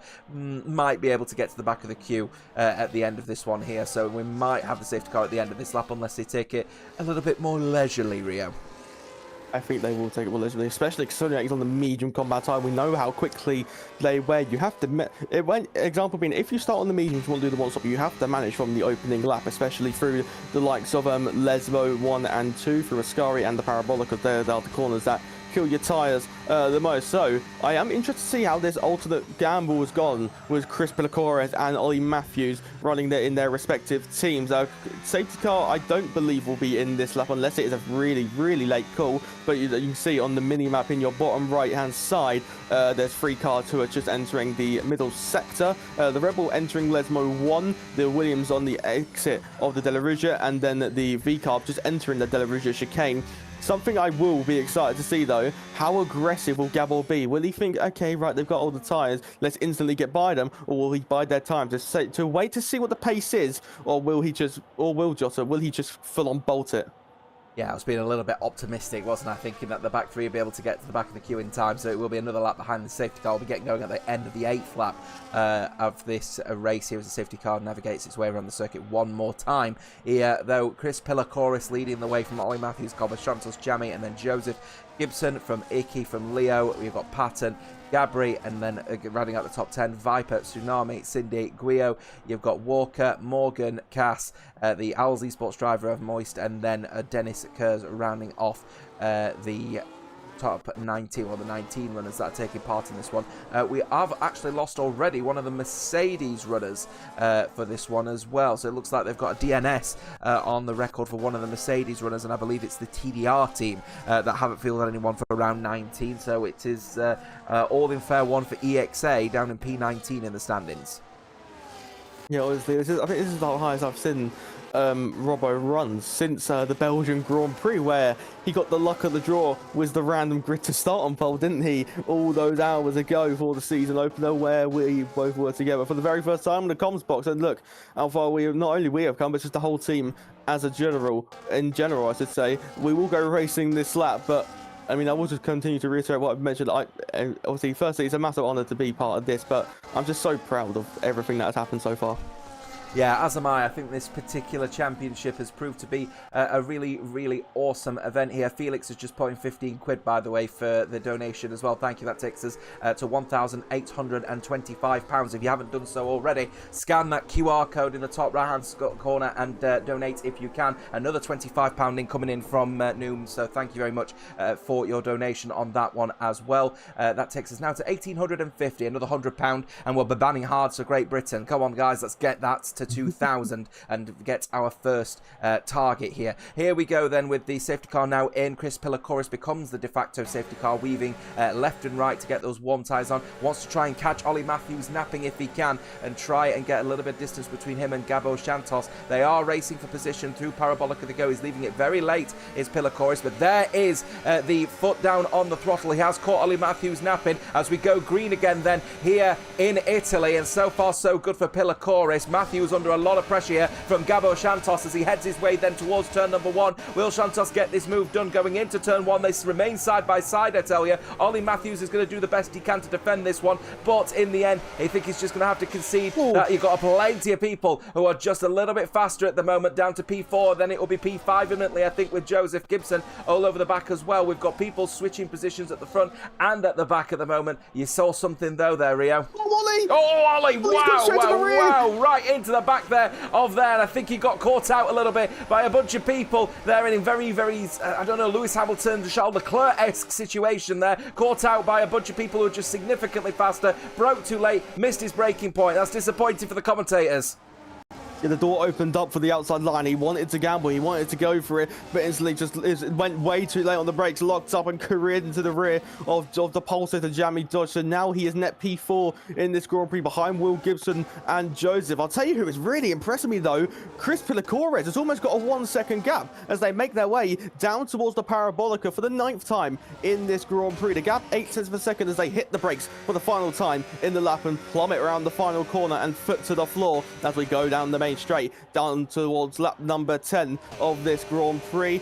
Solar Cindy, by the way, has dropped to the back of the field. Dennis Kurzer was 19th on the restart, up into P14 already, so a phenomenal restart, I should say, for Dennis Kurzer in the racing balls as we hit the brakes into turn number 1. Further behind, Leo's running wheel to wheel with the Mercedes of Robbo and Igase. It's 2x2 as they go into battle. Robbo, I think Robbo might not have any end plates on that Mercedes there. Robbo, all his end plates are gone. The Mercedes heavily wounded here as Leo surpasses the Mercedes as Tsunami and Gabri as well did battle as well to make our way down towards the De La Regia chicane. The race leaders stay as they were, with Chris Pilacores leading the way, but surely, Jota, it's just a moment, it's just a matter of time until Gabor Santos and Joseph and Gibson and Jeremy Johnson get past, it's over behind, sorry, maybe a spin there for maybe Moist and Dennis Kurz, who I was praising him not too long ago, dropping back down to the field.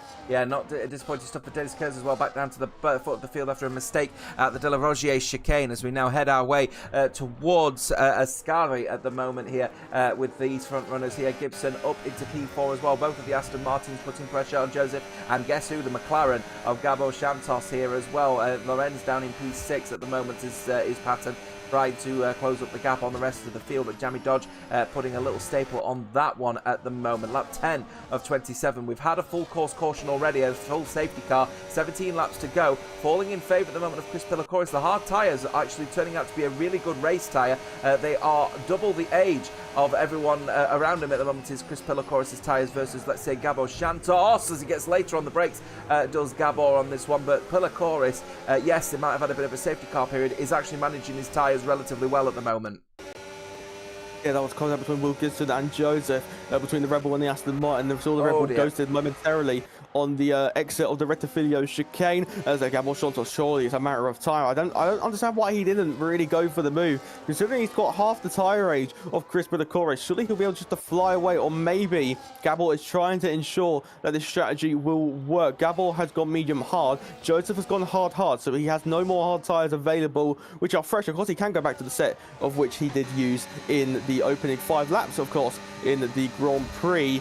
But of course, obviously, it's going to be suboptimal due to the tyre wear that would have been built up as we make our way down towards Ascari. Actually, not on the exit of Ascari now. It's actually in Ascari. Gabby and Robbo running wheel to wheel momentarily, and Gabri in the Haas ahead of Robbo, who is slowly starting to fade away. Further up ahead, though, Lawrence Patton making the move on the pole sitter. Jamie Dodge down into P6 in the Italian Grand Prix. The Tifosi's hearts are being broken as we plummet down the main straight on the exit of the Parabolica. We head over the start-finish line to head on to lap number 12 of 27. Gabor Santos wanting to use that clean edge just to keep his engine under control, and we make our way in towards turn 1. The Aston Martin defending, and the top 2 in the Grand Prix preparing to do battle. Chris Pilacores able to brake later. Look how close Joseph is getting to the rear of Gabor Santos. We apply the throttle on the exit of turn 2 towards the Curva Grande we go. It's going to take something spectacular for Joseph to make this move, considering that the low battery there was that the Red Bull has currently got on board, and make our way down towards the De La Regia chicane. In the top 3, the top 4, the top 5, the top 6, the top 7, the top 8 actually will stay as they were.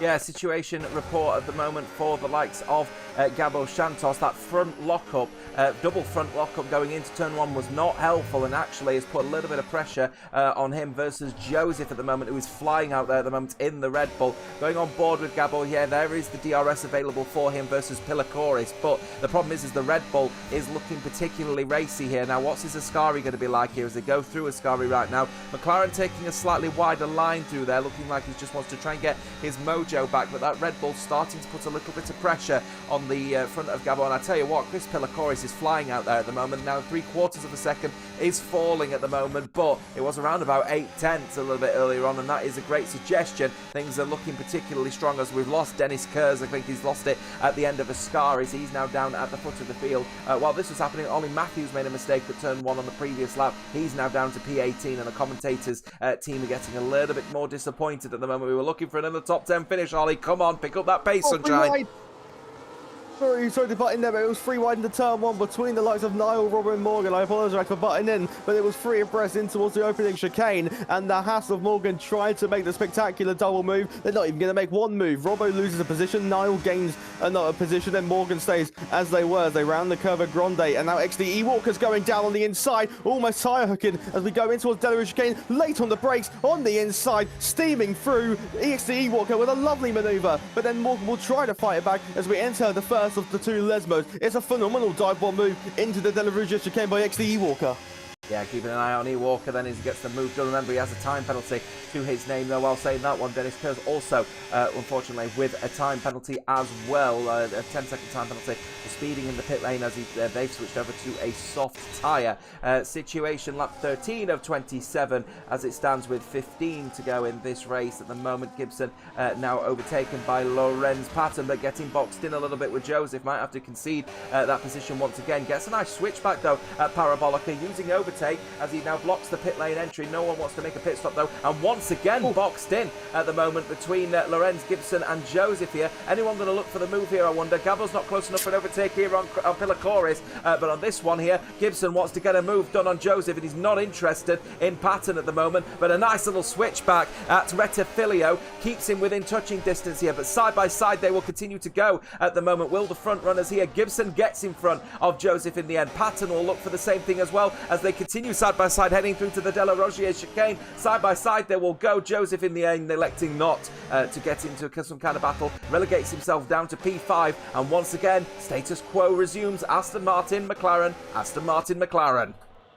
Yeah, like you already said, the top 4 teams consisted of the 2 quickest teams in the whole event, but it's not the race leader we had expected considering when you look at the ages of the tyre. Chris Pilakoris is doing an absolutely phenomenal job out in front for the FZR team. Gabor Santos as well, stuck behind him, maybe just doing a lot of management. Maybe Gabor's going to try and make it to the end here in the Temple of Speed. Will Gibson, will he try and go to the end as well? Doesn't seem to be, considering he seems to be pushing a lot more. Lawrence Patton will want to try and make a move on Will Gibson as we go around the Parabolica and put foot to the floor once again to head on to lap number 15. The question is, though, when will Chris Pilakoris come in? He's done 14 laps on those hard tyres already. Surely he needs to go to at least lap 17 to try and make these mediums work as we head down the main straight. The pole sitter getting racy. The pole sitter getting by into the top 5 now. Jamie dodges for the first time in a long while. Jamie dodges through and past the Red Bull, who's slowly started to fade away. Next up on Jamie Dodge's list is Lauren Patton racing for TRT in the McLaren. 123 of you are tuning in across Twitch and across YouTube. Thank you very much to every single one of you support. If you haven't done so already, scan that QR code in the top right hand corner and donate what you can for the Macmillan Cancer Support Charity. We are approaching the well over now, actually halfway into our penultimate race of this 24-hour event. Of course, after this one we take a trip over to the United Kingdom for Great Britain. If we can raise another £100, we will be banning the hards for that race. If we raise another 150, we hit our target. So if you can, donate by scanning that QR code on your camera app on your phone right now, please, folks. Lorenz Patton is now losing a little bit of time to the front 3 at the moment, if I'm honest with you, around about 7/10 of a second. Got a good Ascari exit, to be fair, though, as Patton is just trying to keep within the touching distance of the likes of Gibson. But Pilakoris has had an absolutely fantastic hard stint, but he is going to have to make a pit stop at some point. He can't end this race on these tyres. 1, he will be breaking the rules, and 2, I don't think the hard tyres will go the distance anyway. So one would suspect that he needs to make a pit stop imminently. He's going to have to hope that there's another incident in the back that brings out another safety car, and maybe his race will be right back on.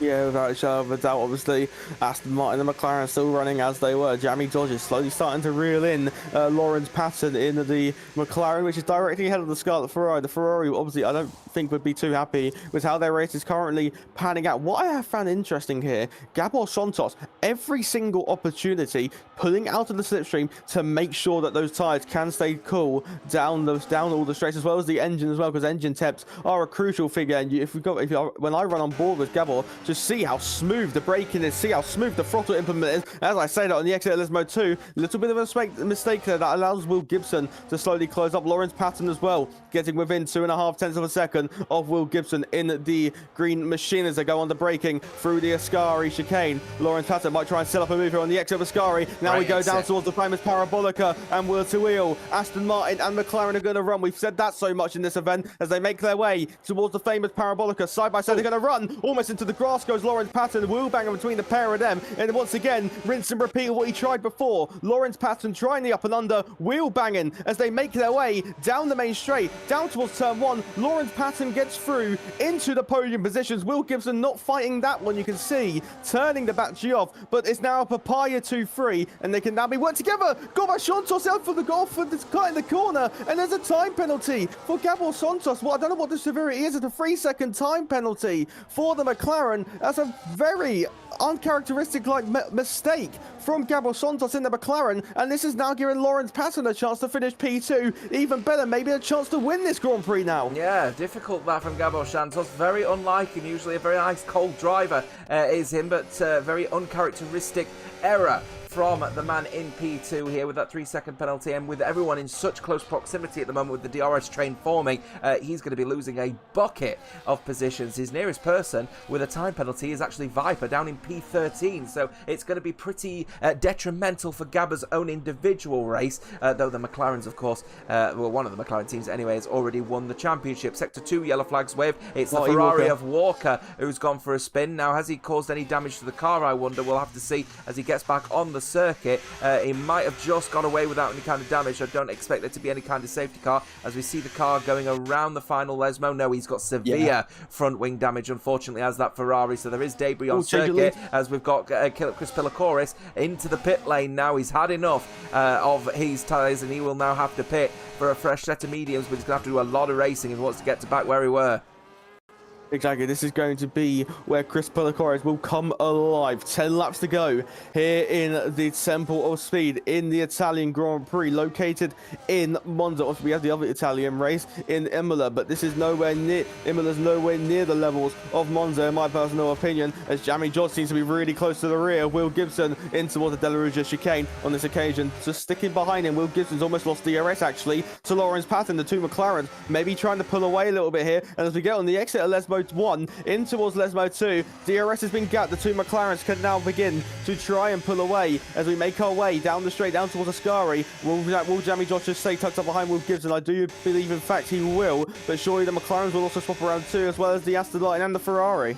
Yeah, very, very well managed at the moment for the two McLarens as they work with each other. Gapping Will Gibson by 1.7 seconds is going to allow Jamie Dodge right to the mix. There'll be no DRS chicken, surely, between the pair of these here. So it's all going to be about Jamie Dodge getting this move done into turn 1 for the Ferraris and get himself back on to the podium. Of course, though, plenty of drivers still need to sort of manage their tyre strategies at the moment. Pilakoris is going to be in. Lawrence Patton has just switched positions here. That is to be expected with the 3-second penalty. It doesn't surprise me, but one thing is for certain, Jamie Dodge, now our pole sitter, is right back up into the swing of things, up in P3 now on the podium. You've got Joseph now up to P5, overtaking Leo for P6 at the moment here, as we've got Gabri and Tsunami getting in their own little mix. We've got another little battle brewing as well between Morgan Liu and Geeton Cass at the moment. He now heads his way through the first corner here. Viper trying to get in the mix, but can't get that move done. So there's still a few little ding-dongs happening around the field here, as we've just seen now Grio leaving the pit lane on a fresh set of hard tyres. Hopefully he's feeling a little bit better, by the way. He was feeling a little bit unwell for the Saturday races, but still managed to get a race victory at Singapore. Great stuff from him. Morgan Liu, Viper getting in the mix. Keaton Cass, though, holding on for P9. Yeah, I'll tell you who I'm now impressed with. Jamie Dodge is now back within DRS very comfortably of the two McLarens out in front, so maybe faith has been restored in Ferrari phenomenon as we go on the exit of Ascari down towards the Parabolica here. And when these two changed around for the lead of the Grand Prix, it was just Gabor Santos turning off the battery, waving Lauren through to try and work together. That hasn't really worked too well though, as we now go on the exit of the Parabolica, plummet down the main straight. Into the box though comes Gabor Santos to go for, so I can only presume, a set of the hard compound tyres. So Will Gibson up into third position, Jamie Dodge now up into P2 in this Italian Grand Prix. The tyres do actually still look pretty decent considering the amount of laps that they have done here in Monza, but surely, do you reckon they'll pit, or do you reckon they might just try and gamble to go to the end? Great question here. I think that will probably now be a consideration of potentially going to the end, but this is a rather high-deg circuit, of course, because you're slowing down rapidly from a fast-speed corners with very minimal in the form of downforce. It's all about mechanical grip, so it is going to be a bit of a risk deciding to go to the end, but will they be able to benefit from it though? Let me know what you think, by the way. If you're watching, drop us a message in the chat, both on YouTube and on Twitch. I'll do my best to read out, as I'm going to read out this one. Phantom Fox giving us a £10 donation, taking us to £1,860 at the moment for the Macmillan Cancer Support Charity. Thank you to every single one of you who has donated, but especially to you, Fox, for your latest donation. If you haven't done so already, scan and donate if you can using that QR code up in the top right corner. Let's try and get to 1,950. So then we have to ban the hards for the Great British Grand Prix, and of course £2,000 is our target. We're only £140 away. If you go on the exit of the Parabolica, please do. I'll just basically quickly reiterate what Josh has said. Just please don't, because it's going to such a great cause. But back to the racing, and the Scarlet Ferrari's getting close, but on this occasion not close enough. Into pit lane comes Joseph. See, it's currently split at the minute. A lot of drivers trying to gamble to go to the end. I'll tell you what this is reminding me of. It is reminding me of the 2024 Italian Grand Prix, where Charles Leclerc and Carlos Sainz went different, going for that one-stop strategy in comparison to the McLarens, and that who went for the two-stop. Ferrari ended up winning that race. So will it be a repeat of history where the one-stop is playing more dividend to the two-stop? However, if we look where Chris Pilacores is further behind Viper running wheel-to-wheel with Morgan, who was on the grass. Chris Pilacores is at the Curva Grande, and the race leaders are at Lesmo 1. Yeah, situation report at the moment for those is that you've got the likes of Gabo Santos, Chris Pilacores, around about 2.5 seconds back. Gabo Santos to Chris Pilacores. Gap to leader is 16.5 seconds at the moment. So if anyone were to make a pit stop, they would still come now behind Chris Pilacores at the moment. But it's whether they actually do so or not. And at the moment, when you've got three drivers at the front who are pulling each other along with DRS, I suspect actually they're probably not going to make the pit stop. So they might take that gamble. We'll see though. Lorenz Patton leading the way from Jamie Dodge, from Will Gibson, and then Leo in P4. You've got Gabri in P5, by the way. Great result so far for the Haas runner, with Tsunami after that incident earlier on still managing to get into the top 6 is a great result for him as well. Geaton Cass in 7th. Pilacores trying to close down that gap as quickly as he possibly can. Gap around about 1.8 for Pilacores, by the way, versus Geaton Cass, as he's trying to get in the swing of things here, as Gabo Santos gets the move done on Morgan Liu, as it looks like that one is going to be all fair one because Morgan Liu has decided to make the pit stop. So Gabo Santos now up to P9. He's trying to chase down Chris Pilacores. Gap around about 1 second he's found though against Pilacores in that last lap. Yeah, obviously around Monza, 2-lap difference in tyres is monumental. That could be like anywhere between 8% to 16%, just considering the tyre wear high levels here at Monza. The top 3 are beginning to get really close. Maybe they're at different stages of their management process at the minute, as Dennis Kurz gets a 10-second penalty for speeding into the pit lane. 9 laps done on a set of the soft compound tyres for Dennis Kurz, and there is actually a rear left puncture for Dennis Kurz. That is the reason that they have come into the pit lane. Did a very good stint on the soft sides, it is to have been said, as we go on the exit of Ascari down towards the parabolic for the 22nd time. Further behind, Chris Pilacores making the move just before Ascari on Geaton Cass in the Red Bull as we enter Ascari now. Look at the time Chris Pilacores is surely going to pull here. Look at that. The gap entering was 0.4 on the exit, 0.7 of a second. Gabo Santos as well now will want to make that move as well, and you instantly see Gabo Santos Santos once again wanting to cool down those medium compound tyres, pulling out of the toe to keep the engine cool so you remain with optimal performance from the engine as we go on the exit of the Parabolica. A little bit of a moment there for Geaton Cass as we plummet down the main straight, down towards turn number 1. Geaton Cass and the Red Bull not going to fight this particular battle, knowing it's not their race, waving the McLaren on through to try and keep up with them, to try and maybe salvage a P8. Well, situation at the moment is Lorenz and Jamie are pulling in lap times within the the mid 121s. Chris Pillacoris is putting in lap times in the low to mid 120s, so he is gaining at a rapid rate of knots, but there isn't enough laps for him to potentially be chasing and taking P1 at the moment. Gap around about 14 seconds. So the strategy not quite working out, unfortunately, for Aston Martin. So it's going to be a case of where will he finish at the moment for Chris Pillacoris. But Gabriel Santos, really good effort, by the way, to get within touching distance once again of Chris Pillacoris. He was around 2.5 seconds back, now around about 7/10 of a second. Viper with a 3-second time penalty as well as we continue on with this one. Another donation coming in as well, HTC PCP418 with a £10 donation, taking us up to £1,870, 130 to go to take us to the target of £2,000. And of course, we want to try and get to 1950 because we'll be banning hard for the Great British Grand Prix. So let's get that money rolling in, folks. Scan that QR code, top right hand corner, and donate if you can. Lorenz Patton leading the way from Jamie Dodge, from Will Gibson. Keep a very firm eye on that Gabo Santos Chris Pillacoris fight. I do think Santos will still go for the fight regardless of the time penalty. He's diving to the inside line. It's a heroic 2.5 second recovery from Gabo Santos, who now gets himself up to P7 as they race with Chris Pillacoris on this inverse strategy.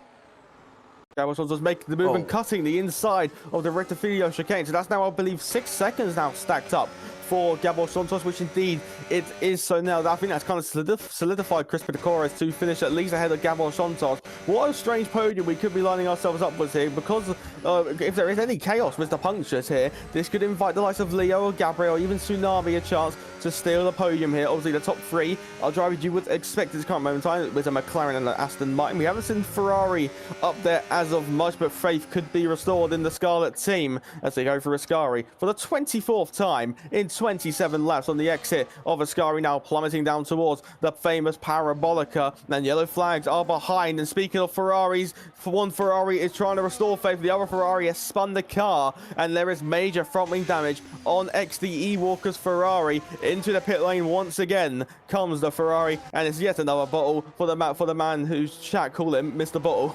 Yeah, he's really not finding any comfort out there at the moment. Here's Dodge, by the way, getting very close to the back of Lorenz Patton. Is he actually going to look for the move, maybe, going into the first corner, as they will go into the chicane? Around the outside he will go. And I tell you what, this is looking magnificent. Who's going to have the traction out the corner, though? It's Patton on this occasion. Jamie Dodge really starting to put some pressure now on the front runner here of Lorenz Patton, looking very strong indeed out of Rettifilio. What they're going to look like going through Della Rogier, though, as that Ferrari is trying to get into some kind of pressure with the likes of Lorenz Patton, wanting to convert that pole position to a race victory. Jamie Dodge doing a really good job at the moment, as we've just had another donation come in and we've hit £1,950. We are only £50 away from our target, and the hards are banned for Britain.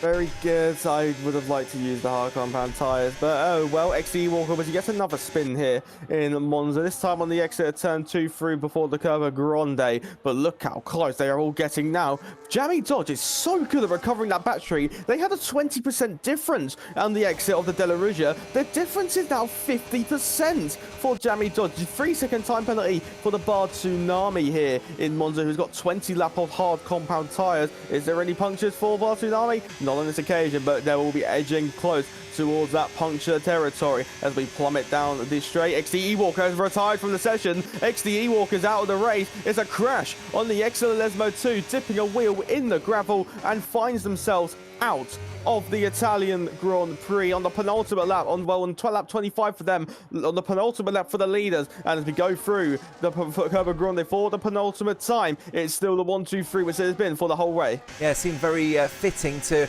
go on board with Ollie Matthews, the commentating F1 team driver, to commentate the reason as to why we've lost Walker, and he's lost it at the beginning of Lesmo 1, so sorry, the end of Lesmo 2, sorry, and that's put it into the wall in very I don't know, very Lewis Hamilton-esque. I think as Dennis Kerr's also retired in exactly the same place as well. Look at that. Got a stricken Racing Bull out of the way. Yellow flag in that particular area will mean they can't race. So Jamie Dodge, I don't think he will be looking for the overtake here anyways. He bump drafts Lorenz Patton all the way through towards the final corner at Parabolica and what will be the final lap of this race here. Now Jamie Dodge will be hoping that he's got close enough into a little bit of a move here with the likes of Lorenz Patton, who is using up all of his electrical energy to pull enough of a gap going down Parabolica. I'm not so sure that's a good idea, because it means now he's going to have no electrical energy heading his way down towards turn number 1 at Rettifilio. Will there be a move here for Jamie Dodge though? The gap 7/10 of a second. It's a significant gap with overtake available and DRS available. The Ferrari will get closer and closer and closer, but Patton looks like he's got it covered. It'll be a late breaker going into Rettifilio. The Ferrari all over the back of the gearbox of Lorenz Patton as we've just hit over £2,000 as well. Thank you to every single one of you. We've hit our initial target. Jamie Dodge is getting closer and closer. We will continue on as we get into this move here at the De La Roggia chicane. Will he look for it? He will not on this occasion. He'll continue racing side by side potentially with Lorenz Patton going through the Lesmo, I wonder, on this occasion. No, he won't. He'll just hold off here. He's going to use the DRS if he can, heading down towards Ascari by the looks of things here as he heads through the right-hander. Will there be any moves here for the Ferrari? Will he convert that pole position? Will it be a Scarlet Ferrari race victory at where else but the Temple of Speed in Monza? He'll get closer. Around the outside he will go as he heads into Ascari, and he'll take the lead of this race. He'll go side by side with Lorenz Patton. Off of the track he will go, and he will just hold on, will Lorenz Patton. But Jamie Dodge not able to get there, uses the overtake. Remember, Patton used it earlier on down this straight on the previous lap. Side by side they will go through to Parabolica, sweeping around the outside to try and take the race victory. Who's going to come out on top? Will it be orange or will it be scarlet red? And to me, it looks like Jamie Dodge is going to convert his pole position. He takes the race victory here at Monza in very close proximity. 64 thousandths from Lorenz Patton. Gibson P3 in the end from Leo, from Gabri Pilacoris with a valiant effort for P6 in the end, with Gabo Santos relegated to P8 after his time filter, with now Guio finishing in 7th. Joseph in the end from Tsunami to round out the top 10. Wow, Rio. Faith has been restored in Ferrari. 64 milliseconds. Your split gap at the end of 27 laps. Ferrari faith has been restored in the Temple of Speed, and like we've seen Charles Leclerc do on a couple of occasions, it is a Ferrari win in Monza. The best of the bunch for the Scuderia. The Tifosi roaring through. Jamie Dodge has converted pole into victory. Lorenz Patton used the battery up a bit too quickly. Will Gibson was too far away to do anything. Leo in the kick salva taking 4th. Gabri in 5th. Chris Pedicores with a lovely strategy, but was able to convert it, only able to convert it into P6. But what a Grand Prix that was. Faith has been restored for Ferrari. 114 of you on Twitch, another 10 of you on YouTube, 124 to witness the moment that Scarlet Ferrari managed to take a race victory once again at the Temple of Speed. Fabulous stuff indeed between all of them. And to critically put it together, we've just hit our target of £2,000 on that race with one race to spare. We still want to get to our stretch goal. We've got 2,500 as our stretch goal target. Let's see if we can get there, folks. If you haven't done so already, scan that QR code just above my head and get your donations in. But we've hit £2,000. Magnificent. We're going to be banning hearts for Silverstone. It's going to be mental, Rio.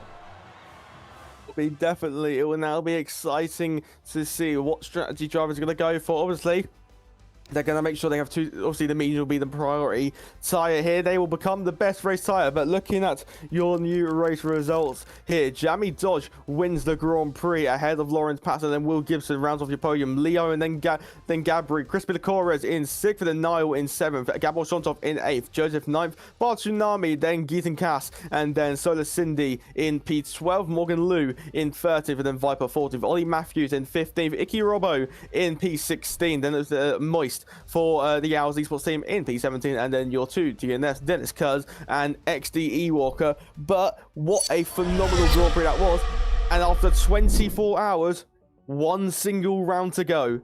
One single round left now, folks, and this one is, we're starting to get a little bit emotional now, if I'm honest with you here, as we now head over to Silverstone. It's going to be a bit of a mental race, of course, now with the hard tyres now banned, thanks to your donations, taking us over 1,950, and then to top it off, we've now hit our first goal of £2,000, so thank you to every single one of you. We still want to hit our stretch goal, though. If you hit that QR code, scan it, donate what you can. We're aiming for 2,500. That'd be absolutely fabulous. I think, if I am right in saying, you are now done for your commentary duties, Rio. Are you racing Silverstone?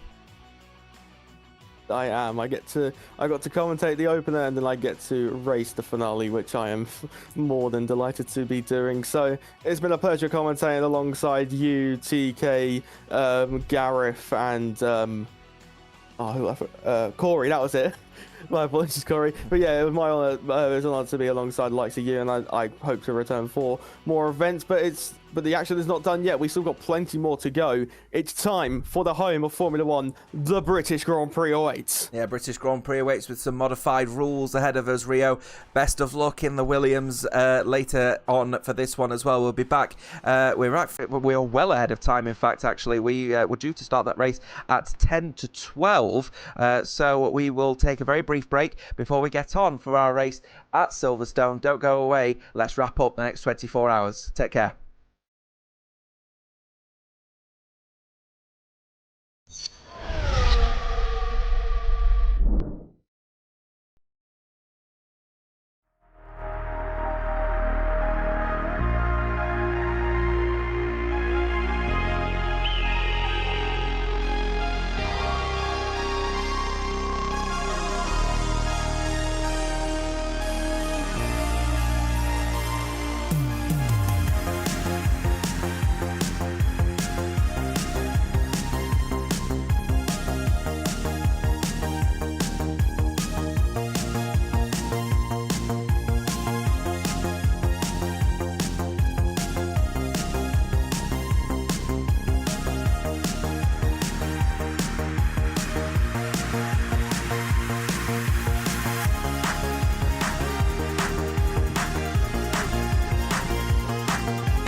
Now 23 hours and £2,100 later, we are now at our final race of this 24 hours of Formula 1 and a bit of Formula 2 in between.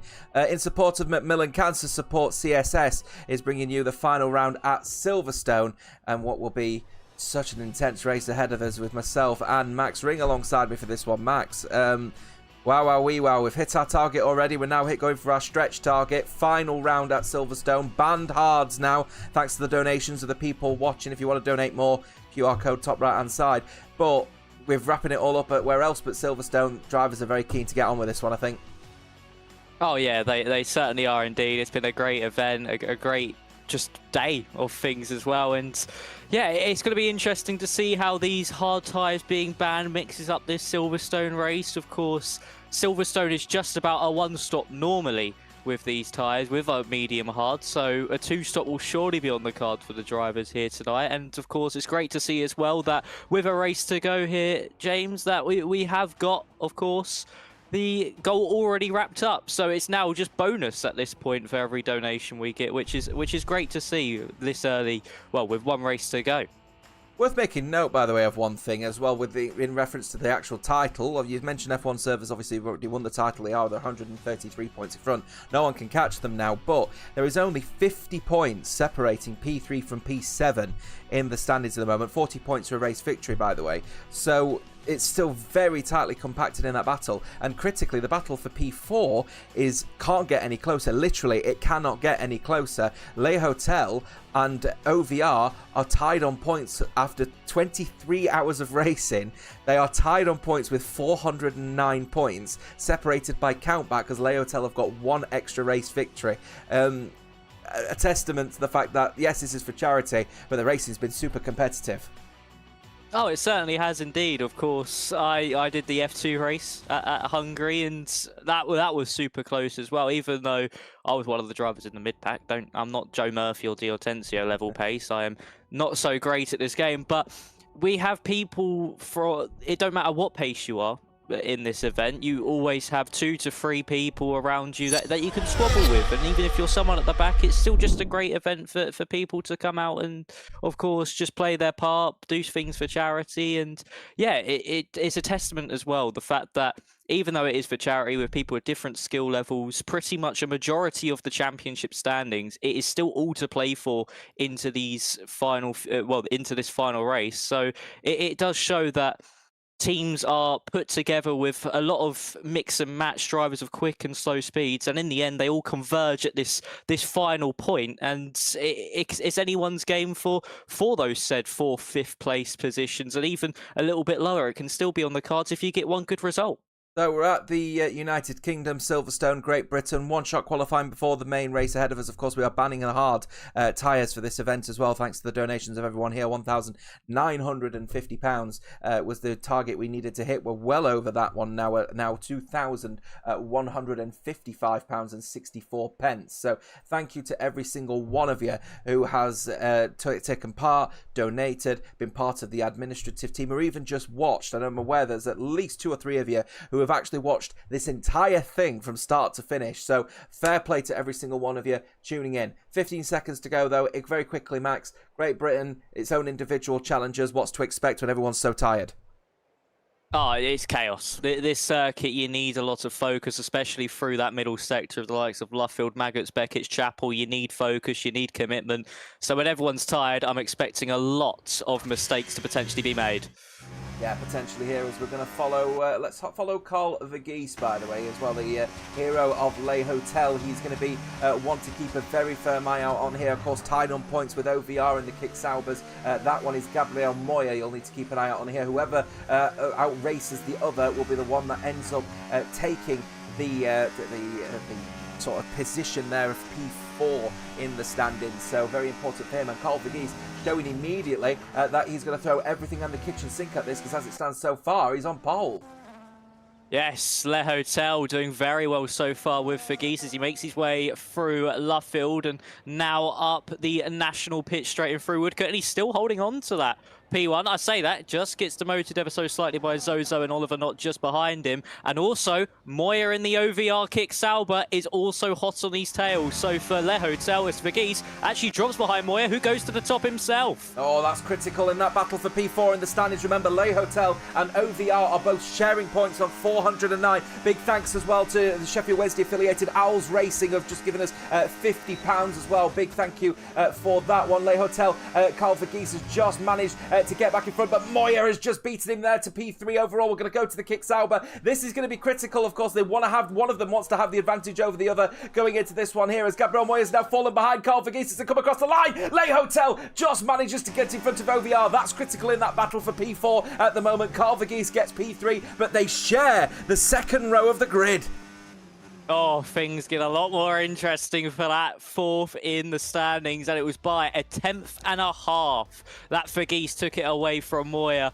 And that was just a ridiculously close qualifying session. Now, look at that. The top three separated by 0.06 of a second. Zozo takes that top spot from Oliver Knott. Then it's Verghese, Moya, Jammy Dodge, Aaron Gibbo, Vojta Suva. Then we got Saban, Small Connor, Joseph in 10th. And then you got Toma, Emma Clay, Yannick, Rio Harris, Ted, Stefan. And then we got Mihai Cook and Priyan Clips. And our lap time, should we say here, James, was, of course, Tom Roberts. But for Le Hotel and OVR, oh boy, does this spice things up. When people are tired as well, sharing the same row of the grid, it's not going to be easy this opening lap. No, we're 409 points splitting with them two at the moment between everyone else. 399 for fastest stay true as well. We've had a decent qualifier. Also worth making note about AERT on 437. They're going to look over their shoulders. They're only 28 in front of Le Hotel and OVR. Fromage will be feeling a little bit more comfortable in second place overall, but of course they'll be keeping an eye out on AERT.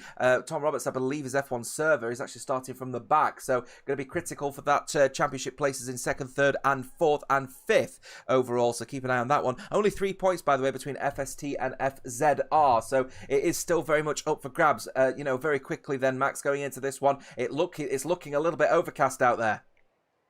It certainly is. We could see some rain on the horizons. Have seen it a couple times throughout this, of course, evening. Well, not evening, sorry. I'm used to my old format. Sorry. Throughout this event. And, of course, we did see it in the likes of Hungary, and it came late on in the race. Started off overcast and shifted throughout. And if it does start to rain as well, that makes this hard tyres being banned kind of work into the favour of all these drivers, because they won't have to really worry about tyre saving. So if it does come down to that wet race, expect to see a lot of chaos when it comes to pit lane, and maybe even some drivers starting on the mediums to try stretch them all the way until that rain window. It would be a very CSS 24-hour event if we ended up having rain falling at the end of this one as well. We'll keep a tab on that one as well. £2,205.64. We want to find another 200 and odd pound to get ourselves onto this one. Let's wrap up the next 24 hours at Silverstone. No more waiting. Let's go racing then here in Great Britain. Zozo leading the way from Oliver Knott. Only 0.06 of a second separated the pair, and that's the reason why Oliver Knott is so close and now taking the lead of this race here. Carl Verghese obviously in a very strong battle with Gabriel Moya. It's very tightly compacted, soft versus medium tyres here. Squeeze to the inside line, Oliver Knott and Zozo. There they come.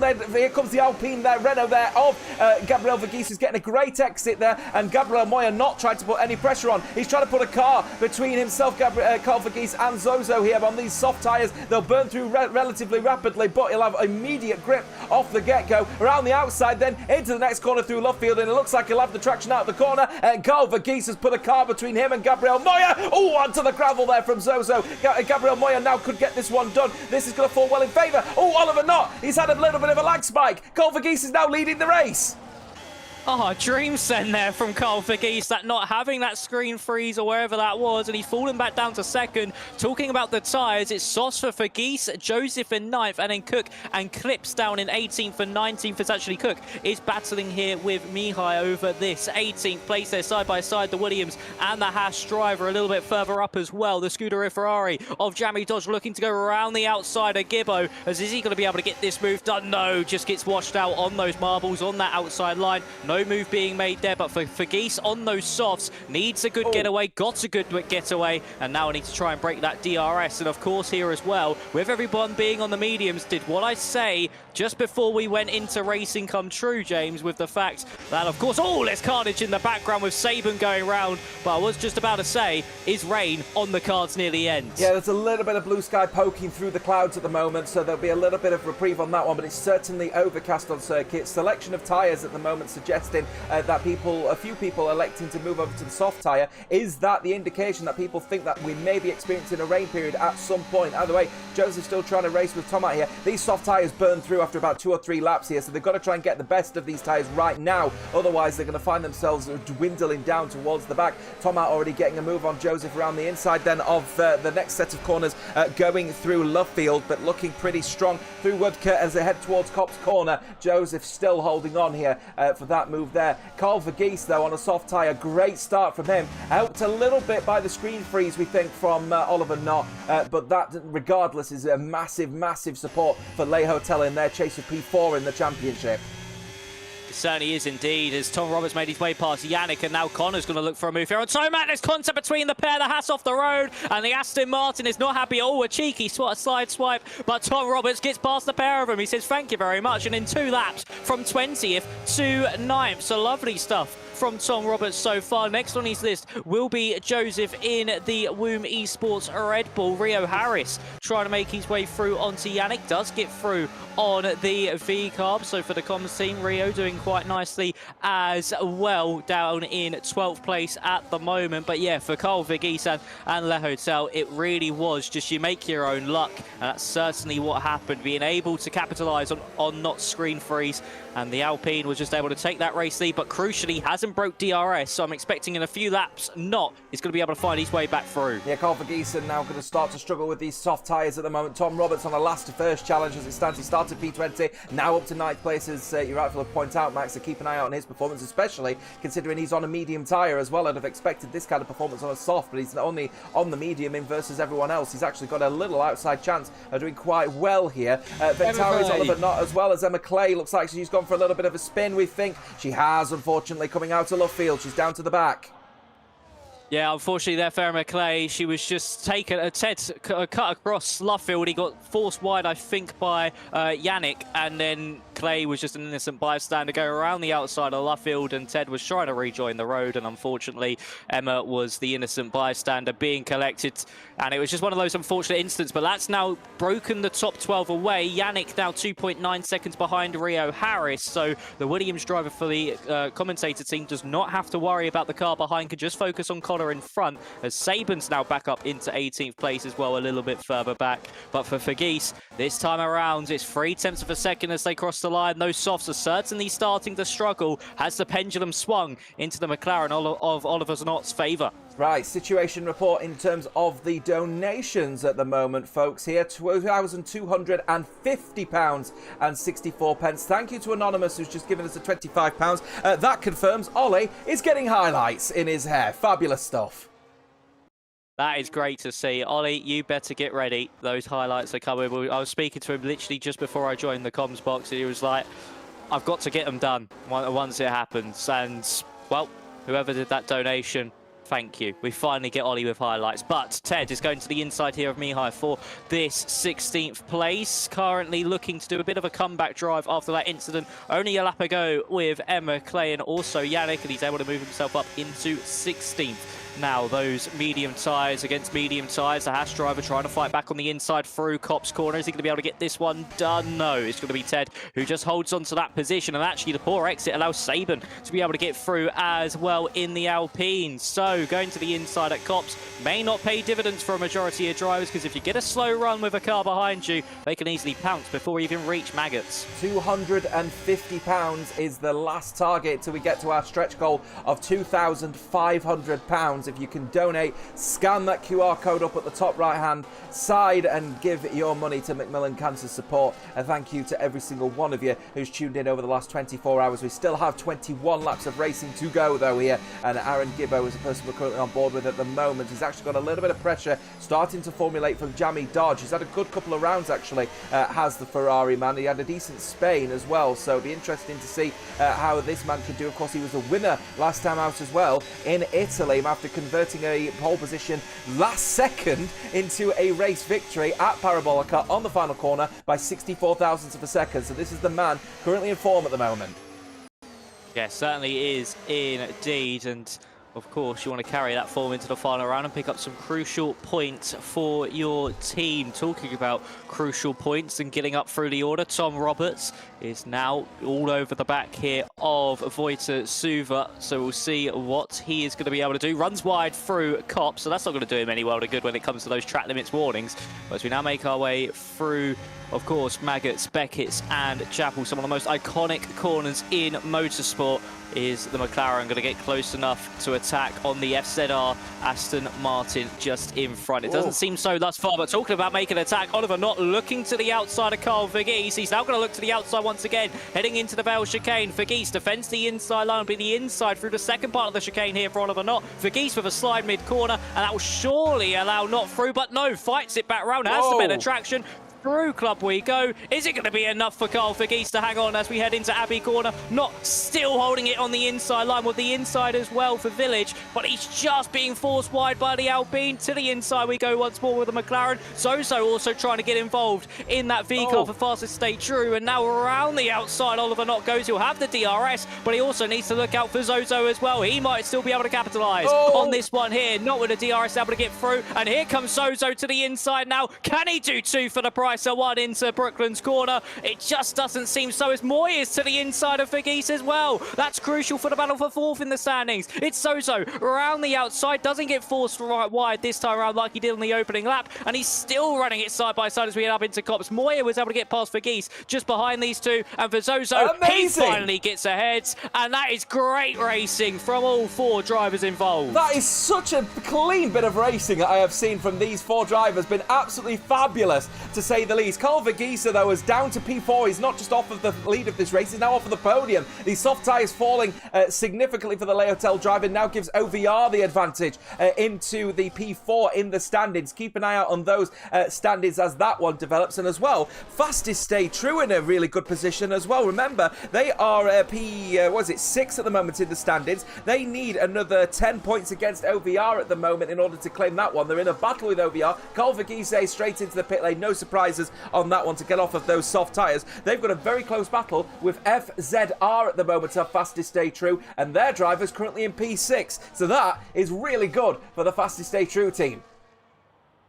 Yeah, it certainly is very good there for FST, because they could still get fourth place here, of course, with OVR and Le Hotel both being on level points. If they do outscore both teams by 10 points, by 11 points, sorry, should I say, they will take that fourth place in the standing. So it all comes down to this. And even for FZR, if they get a good result near the end of this one, if some carnage does kick off, if they outscore by 14 points, they can jump from 7th up to 4th. So it's all still very much to play for this fourth place in the standings, and even for second as well between Fromage and AERT. And at the moment, it does look like AERT might just have the upper hand on that one, and they do. So second place isn't certain just yet. And for Oliver Knott, he's doing well at the moment, but he's dropped a little bit further back from Zozo. But it'd be interesting to see how this undercut now plays out for Carl Vergese, and when these medium runners do decide to come in. Here, these conditions starting to look a little bit darker out on circuit now. Starting to see some clouds on the circuit. I'm wondering if we are going to end up getting a rain spell at some point here. Jamie Dodge and Tom Roberts both making the same mistake at Cops, going a little bit too wide. Both will take a warning for that one. But Tom Roberts currently a hero at the moment here, as we've started to see people dive into the pit lane to get off of the medium tyres now. Looks like we've got Aaron Gibbo in. We've got potentially, I think, with an FZR driver, Volta Zvolva up on there, as well as Rio Harris, the favourite here as well. I'm just keeping an eye out on, looks like to me, I thought there was a little bit of a situation there with potentially a puncture. I don't think there is a puncture on Rio Harris's car. Either way, the Williams is in, getting off of those medium tyres straight over to a set of hards is surely the expectation here. No, it's another set of mediums actually for Rio Harris here, with a selection of drivers electing to do a double medium here. Of course, no hards are available. I keep forgetting. We've banned the hards, haven't we? So it's got to be a two-stop. That's going to make strategy even more mental, Max. It certainly is. Of course, without the hard, some drivers have already used that soft tyre allocation. They're going to do a double medium to the end. And some drivers, of course, waiting all the way till that last stint to try the softs. And that's where this big split is now going to happen. It'll be interesting to see how the strategies do converge on one another. Of course, only 4 drivers took the softs at the start, the rest on the medium. So for the likes of Carl Vergeese, it's going to be interesting to see with his battle with the likes of Moya, Not and Zozo, how he now develops into this race, how that double medium stint near the end compares to a medium soft at the end of this one. But of course, Moya, Not and Zozo still have not come into the pit lane just yet. Will they come in now, or will they stay out a little bit longer, or are they going to cover off everybody else that came in? Zozo's in, Oliver Not stays out, and Moya also does. Jammy Dodge into pit lane as well. But for Zozo and Jammy Dodge, they're in, Not and Moya stay out. It's a risky strategy here from Moya and Not, but they're going to try and go for that tyre age deficit. I'm going to keep a very close eye on Carl Vergeese at the moment here to see where he comes out in all of this one here. He's just now coming across the pit lane entry straight into the Vales chicane. This is where it's going to be fairly critical for now the Alpine Renault. Where is he going to come out in versus everyone else? Remember, this is an extremely long pit lane. It's the longest pit lane that there is available here in Formula 1. So this is the situation for Carl Vergeese as he now comes across then the start finishing line, and he has completed the overtake on Jamie Dodge. No issue here, and Zozo has selected the wrong tyre. You can't be on the hards, they're banned, sir, and that is critical for fastest stay true. They were in that really close battle here. They're going to have to pit him and get him on a different tyre. Oh, that's disastrous there for Zozo and fastest stay true. They were looking at 4th in the standings, and now, unfortunately, with that very, of course, dire mistake, is going to cost them any opportunity, and they may now even get jumped by FZR, so they could go from a potential P4 to a P7 in the standings. And for Zozo, he's going to have to come back into the pit lane, change off that tyre, and drop all the way to the back. Joseph now under pressure, not only from Gibbo, but also from Voitas Luva, and there's Luva to the inside. He's been done by the pair of them, one on the outside, one on the inside, and the Red Bull driver there for Woom Esports has been made to look like a complete sitting duck as 2 cars get past him right down the same straight into Cop's corner. Brilliant stuff, but there was some contact involved. Yeah, Voitas Luva absolutely showing the pace here as well at the moment with that Aston Martin, looking very strong as he's looking to try and get past the other Red Bull of Aaron Gibbo, and he certainly does do so. Moya and Not are both in to get off of those medium tyres. Is Zozo pitting? I don't think fastest stay true have been given the memo here. Zozo is staying out another lap here on the hard tyre. Be interested to see what the administrators are going to do. It's a charity event. Maybe they'll just let him get away with it on this occasion, but surely they're going to be asking him to box imminently and get off of these hard tyres. They are banned for this event. They certainly are indeed. It's going to be how are we going to see this play out for Zozo, and do fastest stay true eventually pull him into the pit lane? It is actually, I've just seen it is going to be a Zozo DSQ if he stays out for this extra lap. So for fastest stay true, I think they realise they're on the hards. They've committed to it now, and maybe just going out on a whim, even with a disqualification here. So James, I think they really are just maybe seeing this one to the end and just having a bit of fun with things. As something's happened to Joseph as he has fallen all the way down throughout the field through Brooklyn. Yeah, he was ghosted as well, so he's obviously stopped the car in a precarious position. Down to P15 for him. Rio Harris, by the way, our commentating hero for the commentators F1 team, up to P12, trying to get another top 10 finish. He did a really good job at the Spanish Grand Prix and a really good job in the comms box last time out as well with me over in Monza, rather, for all of those. Zozo then, fastest stay true, passed on that message to Zozo. He has to box at the end of this lap, otherwise it's a big DSQ for Zozo as they head their way through the right-hander and then into the pit lane. Will he be boxing or will he be disqualified? No, he's disqualifying. Fastest stay true going out with not less of a bang but more of a whimper, unfortunately. They're now completing this lap. It's a big DSQ for Zozo.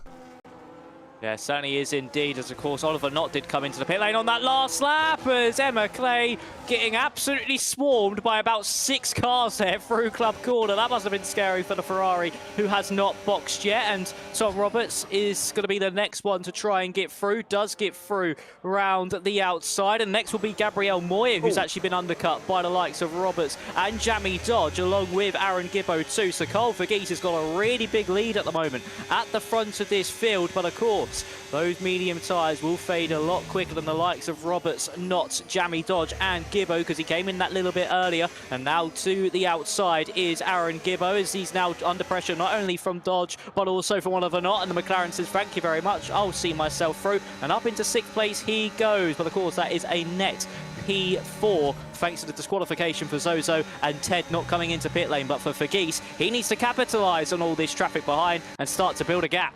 Yeah, there'll be a black flag now out for Zozo, unfortunately. That'll be his race done and dusted. More black and white flags out for Tom Roberts with a 3-second time penalty for his troubles. We've got someone who's spun out, and it's Zozo, would you believe, who has done a bit of a spin out on the hard tyres. That is his race done and dusted generally anyway, but that is just adding more fuel to the issue. 10-second penalty for exceeding track limits for Zozo as well. I'm wondering actually if he's trying to get his car disqualified here. I'm not sure, but Ted Head also with a time penalty to his name for speeding in the pit lane from the front of the grid. But Carl Verghese at the moment doing a decent job at the front, but 5-lap-old medium tyres versus everyone else on tyres that are significantly younger. He'll find himself in a little sticky situation when it comes to the tyre degradation, one would suspect, but later down the line it won't even matter when he switches over to what we think will be a soft tyre at the end of this race. Yeah, so it'll be interesting to see what Verghese does and how long those tyres can last and how big of a gap he will have when he comes into pit lane. Currently 4.1 seconds over Wojciech Sluva in the FZR Aston Martin. And then Jamie Dodge actually looking to the inside of Wojciech Sluva through Brooklands. Around the outside he will go now, and this might also invite Oliver Knott to have an opportunity at the Ferrari and even the Aston Martin. He's looking to the inside through Woodcote. And he's also going to get past Wojciech Sluva, who's not burning any battery. Knott says thank you very much, I'll get past the pair of you into cops, and he's now up into that 2nd place. It's now game on between Verghese and Knott, as there is Jamie Dodge getting his way through on Wojciech Sluva. He's up into 3rd place now, with Luva dropping down a bunch of places at the moment. Tom Roberts is going to be the next one to try and get past the Aston Martin, but how quickly now on 3-lap difference in aged of tyre will it be for Oliver Knott to hunt down Carl Verghese, and will the McLaren even be able to hunt down the Alpine? It'll be interesting to know, especially with the battling that could ensue with Jamie Dodge. Yeah, we're about halfway through this race then. We've lost Zozo now for disqualification confirmed. He's now out of the race down at the foot of the field, and that is going to make FZR's race even much more nicer. Despite the fact that Wojciech Sluva has lost a few positions, he's still in P4 in a respectable position at the moment, but they'll be closing down the gap on Carl Verghese on those older medium tyres at the moment. Oliver Knott getting a double overtake is very nice indeed for the McLaren outfit as well. But for me, it's all about Tom Roberts as well. Remember, he started down in P20. Yes, he has a 3-second penalty to his name. He'll be hoping other people will struggle, but with his pace out there at the moment, if he can get out of the DRS train, he might be one to watch here. Yeah, he certainly could be one to watch. Is Tom Roberts had an electrifying pace so far throughout the opening 13 laps. And in this race, of course, F1 Server have wrapped up the title in commanding fashion. How they would love to wrap it up with a race victory as well, but that 3-second time penalty will not do him a world of good. And as we make our way now through Maggots, Beckett's and Chapels behind Wojciech Sluva, who of course for FZR, they have the opportunity to jump not only OVR, but FST and Le Hotel as well. And all it takes is one stroke of luck, and you could see yourself at the front of this train and even potentially at the front of the field. But for Oliver Knott, he's found about 3 attempts on Carl Verghese on this previous lap. Aaron Gibbo is able to be overtaken there, I think, by Tomat in the Aston Martin. So he's now up into 7th place is Tomat, and looking to hunt down onto Gabrielle Moyer in front. And further back, Ted on those fresh mediums, able to get past Cook and maybe even Clips as well. He looked to the inside, just isn't able to get the move done. Keeping an eye on Rio Harris, by the way, as well. He's in a bit of no man's land, but he's the hero of the commentators team. He's been up for the full 24 hours event here, been awake for more than 24 hours, and he's still driving this car to a top 10 finish at the moment for the commentators F1 team. Big thank you to him and all of his efforts, by the way. He's put a right shift in for this event, to be honest with you. Tom Roberts, though, is the one I'm keeping an eye on again, and as I said, he's got that time penalty, but he is slowly closing up the gap to Wojciech Sluver at the moment. But Oliver Knott is gaining at a rapid rate to knots against Carl Verghese. Remember, 3-lap age is the difference of these medium tyres at a circuit where we've got high degradation. That doesn't surprise me one bit. No, it certainly does, and Carl's tyres will start to feel a little bit worse for wear at this stage, and Oliver Knott, he still has at least 2 to 3 laps of extra power, of extra grip, extra energy to use, and he's found about a second on this one lap. Make that 1.2 seconds. He is flying at the moment. It's the McLaren driver. Are we going to see Carl Verghese into pit lane in the next couple of laps, and even just wait until Oliver Knott catches up to the back of him, gets through, and then pulls the trigger and comes into pit lane himself? But of course, for these drivers, they will still have to make one more stop. They won't make it to the end. On their tyres, they are on currently. Saban around the outside of Joseph, who's also falling like a stone throughout this field on those tyres that he came into on 8 laps ago.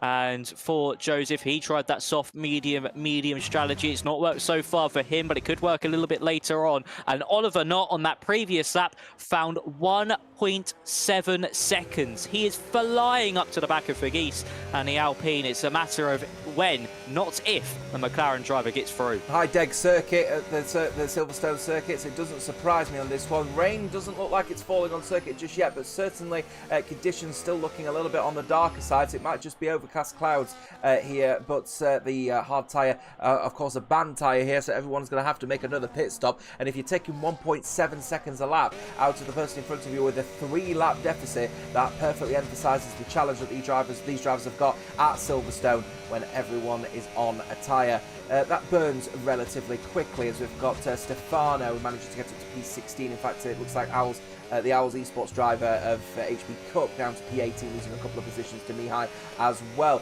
Lap 15 of 26, we have got 10 laps to go when they come across the start finishing line. If you haven't donated already, then scan that QR code and donate if you can. There, use your camera app on your phone and give us a little donation. Let's see if we can get to our stretch target of £2,500. We're just £250 away from hitting that target. Every pound you give goes to the Macmillan Cancer Support. Thank you to every single one of you who has donated, been part of the event, driven, or just watched for this one as well. I said, I think there's about 3 or 4 of you here tonight who have actually been here for the full 24 hours watching. We really appreciate your support. We are into our last 10 laps of this race. Carl Verghese now into the situation where he's got DRS territory behind him through Oliver Knott. I don't think it's a matter of if, but when here for Oliver Knott, who is flying out there in the McLaren.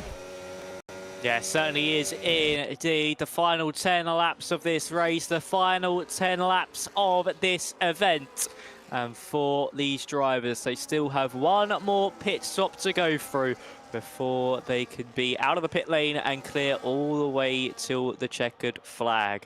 So for Verghese, he's got Knott with inside his DRS, but it seems that dirty air has slowly started to play a factor here onto the McLaren's progress. He's not gained as much through the likes of Brooklands and Luffield as he did on the previous couple of laps, and maybe that is also the tyres starting to get very worn indeed. Of course, still 3 laps of a tyre age difference, but when you start to get to around about that 40% point on those mediums, maybe even 50%, they start to feel very much the same, no matter how long you've been on that tyre. So not close enough through into Stowe Corner and heading down into the Vale chicane. I'm expecting it to be potentially into Brooklands on this next lap, lap 17 of 26. And I wouldn't be surprised here as well, James, if we do see Carl be able to get through instantly on, Carl come into the pit lane instantly after Oliver Knott gets the move done to get onto a fresh set of mediums to the end. Yeah, we've got a yellow flag waving at the moment, and I think one was for Joseph, who's just now entered the pit lane because he's got a front left puncture. Look at that. 10 laps, all these medium tyres can do. Carl Verghese is on 10 lap old medium tyres, and their puncture has happened for someone out there in Joseph. So those tyres are about to go pop. keep a very firm eye on that Alpine Renault, because I have a gut feeling he's not just hit a brick wall, he's fallen completely off a cliff at the moment here. So we'll keep an eye on if we hear that familiar fish sound of the puncture occurring in that medium tyre. Oliver Knott will be very wary of that situation as well, because that means that Alpine will slow down to by a rate of knots here if this one gets done. And I'm pretty sure Le Hotel will be telling Carl Verghese, we've got people who are getting punctures out here. By the way, Joseph has switched to an intermediate tyre. Is he prerequisiting potentially rain falling at the death of this Silverstone British Grand Prix? Sector 2 yellow flags with someone who's gone off. I think it's the Owls HB Cook here. But Carl Verghese doesn't get this move. He's not going to have to hold on here against Oliver Knott, but he'll want the inside line, because no doubt he'll want to try and defend it as he then heads surely into the pit lane. No, he's staying out at the moment, is the Leo Hotel driver. I think they're desperate for rain falling.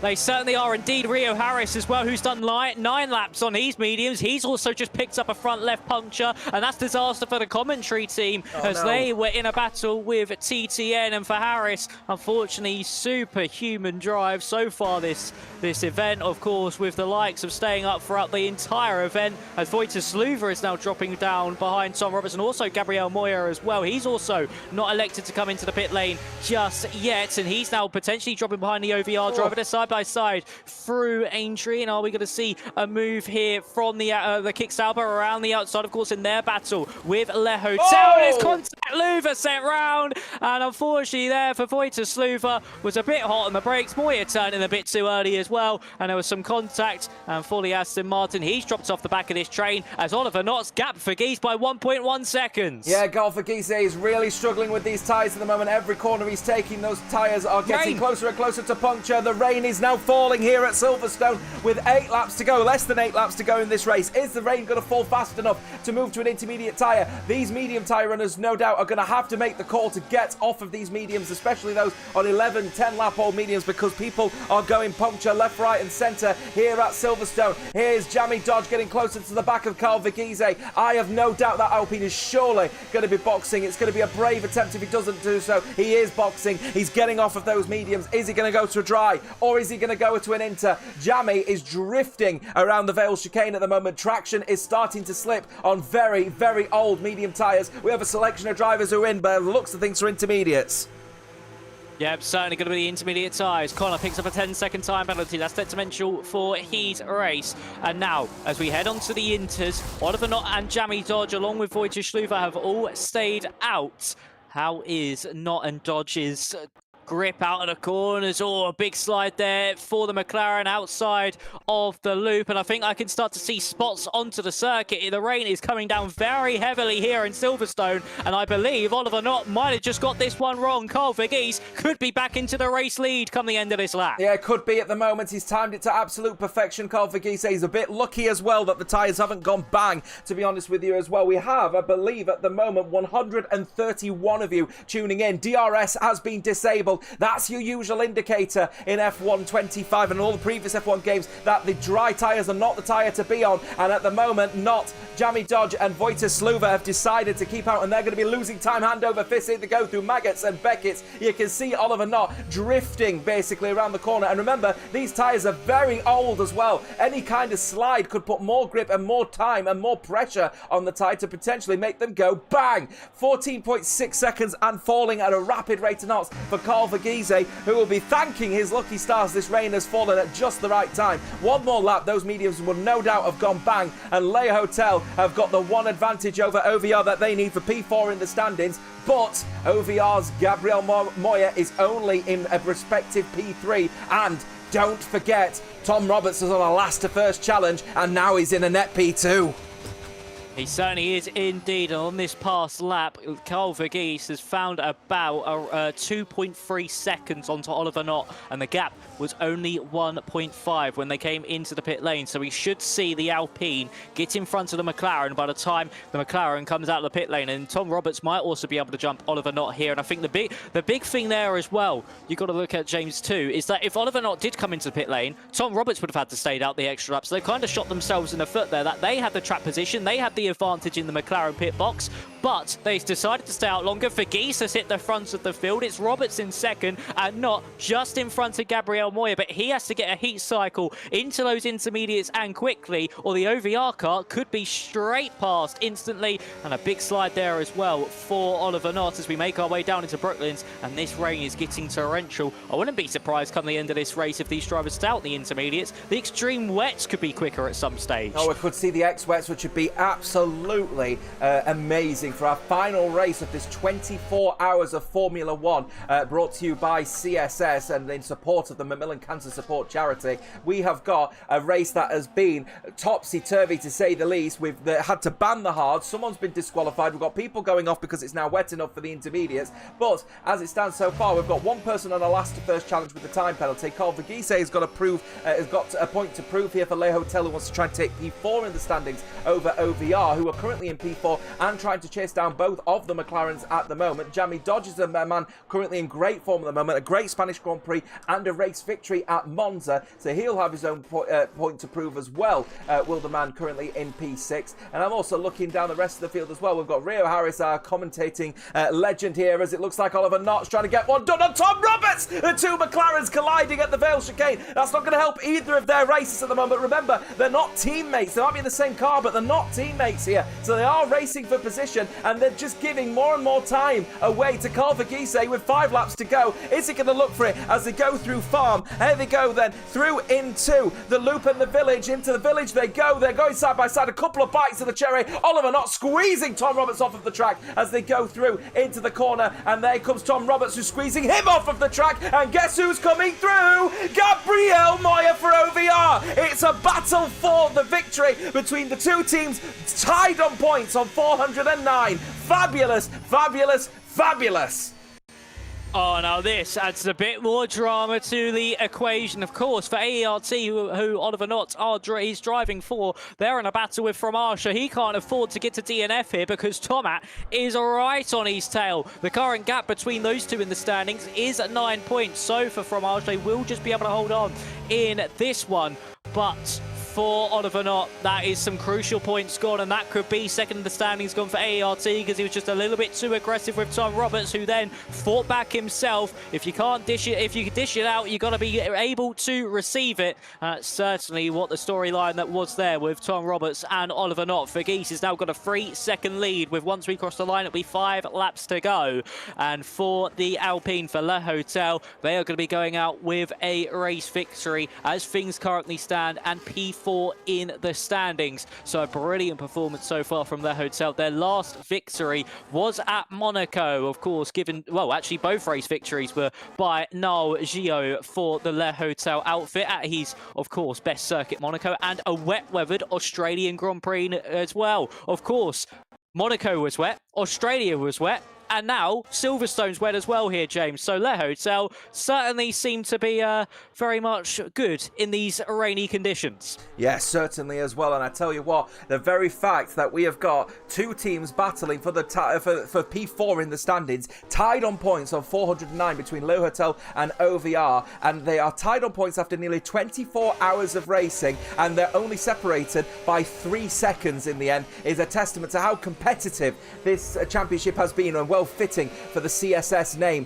as we're keeping an eye on Oliver Knott, who's fuming at the moment with Tom Roberts. But Tom Roberts has got his own personal endeavour. He started in 20th. He wants to get on the podium. He wanted the race victory, but as it stands so far, Oliver Knott is making that one extremely difficult with 4 laps to go. Side by side, they'll go then through into Cop's corner. Surely Tom Roberts will have that one the advantage. Is there a switchback opportunity? Maybe will be the answer for Oliver Knott here, as he looks to try and get through Maggots and Beckett's on top here. Here they go through Maggots, very close there through Beckett's, pushing Tom Roberts at the moment around Beckett's at the moment. You can see that dry line forming, which helps out people on the intermediate tyre with the streaks of the tyre lines down on the track, but side by side they will go as they weave around the circuit. Oliver Knott wants to go for it, dives down the inside then of Stowe. Will Tom Roberts get this one here? Will he be able to hold on? Will he have the traction out of the corner? It looks like he's just about done so, but Oliver Knott wants to get this one around the outside. He'll have to go over the Vale chicane to have the inside of the next corner, but squeeze that door firmly shut in his face with 3 laps to go. Yeah, this is great battling between the McLarens. It's hard but fair. It did go a little bit over the limit a few laps ago, but Oliver Knott and Tom Roberts have certainly calmed down. But now they are producing some brilliant battles, especially that complex of overtakes and corners right there through the final sector. But a mistake into Village for Oliver Knott actually allowed Tomat to the inside line into the loop, and now the Aston Martin is through from Fromage, and that is big for second place in the standings. And Oliver Knott now drops behind the Aston Martin, and Jamie Dodge is also right on the case as well. Not looking to the outside line onto Tomat, squeezes the Aston Martin. A little bit of contact between them into the corner. It's Oliver Knott back to the inside now. Who's going to get the better traction out of left field? Will it be Tomat or will it be Oliver Knott as they make their way out of the corner? It's going to be a drag race all the way up into Copse Corner. Of course, the outside line usually more favoured in these conditions, but for Oliver Knott, he's just streaking ahead. He does streak ahead heading into Copse Corner, and Tomat just has to cede the position, and he's now going to be put under pressure here from Jamie Dodge, who's all over the back of the Aston Martin once more. Yeah, gap's still around about 3 seconds, and OVR may be getting close to conceding at the moment that this has just been too much of a great race from Carl Verghese for Le Hotel at the moment. Just a little few bits of stats for you here while these people are racing, as Jamie Dodge is getting all over the back of these Aston Martins here. In fact, let's just follow this Ferrari here. He's going to have to go around the outside. I tell you what, this rain is starting to fall pretty rapidly here, and I think you're right about the question about X-Wets. I don't think people are going to elect to use an X-Wet now. It's too late in the day, but it does mean that the intermediate tyre is going to be particularly slippy, if I'm honest with you, towards the end of this race. We have done a significant amount of mileage, a significant amount of kilometres over here, and the very fact that we're still deciding P4 because they're joint on points by 3 seconds is absolutely fantastic, to say the least, here between these guys here. Jamie Dodge is in great form here. He'll want to try and get a top 5 finish. He can certainly do so with a little bit over, what's that, a lap and a half to go of this 24 hours event. If you have enjoyed the last 24 hours, please consider donating. Scan that QR code in the top right hand side, get your phone out, go onto the camera app, scan it and donate if you can. Let's try and get to our stretch target of £2,500 for Macmillan Cancer Support. Yeah, of course, make sure you do donate if you can, and just show the support for Macmillan as well for the cause they do. A great cause, of course, in the world, and of course in the UK. They do a lot of great work when it comes to supporting people with cancer. And for Yannick, he now picks up a 3-second time penalty, and for Carl Verghese and Le Hotel, they will potentially, with 3 more laps to go, they should go out with the race victory here. And if things potentially go wrong here for Oliver Knott, say if more contact occurs, he's 1.9 off Tom Roberts, 1.6 ahead of Tomat, so he's in a little bit of a world of his own now. But if things went wrong there with Tom Roberts and things went a little bit too hot-headed, he got put into the wall, it could have actually cost AERT and a potential P3 in the standings, because Le Hotel were only 28 points behind coming into this one, but they will just about hold on as Joseph now picks up a 3-second time penalty. 2 laps to go now as Verghese crosses the line, not with a slide out of the Vale chicane, and all the battles really have calmed down. The main big battle we still have left at the moment here, James, is between Jamie Dodge and Tomat. Who will come out on top between the Oz F1 Hub Ferrari or the Fromage Aston Martin? Oh, I'm just watching the 2 Williams also in a little bit of a battle as well. Rio Harris for the commentators F1 team, and the Owls HB Cook for the Owls Esports team as well. We're all Wednesday, aren't we? Owls Esports, we absolutely love this one. Oh, wow, down the inside then of Beckett's would have been a bit of a bold call there from Rio Harris, but they're battling really strongly at the moment for that final spot in P19-18 at the moment. Brilliant stuff at the back. Towards the front though, lap 25 of 26, we're getting perilously close to the end of the 24 hours of Formula 1. Highlights for me, exceptional race here at Great Britain. Austria was a fantastic race. I've loved the very first race as well at Belgium, but plenty of races all to have a look at. Feel free to re-watch all the races across Twitch and across YouTube as well on CSS's channels. You know where everything is. It's absolutely fantastic, to say the least, and a big thank you again to every single one who's been watching. Max, it's looking very much likely here Carl Verghese's strategy has just paid off.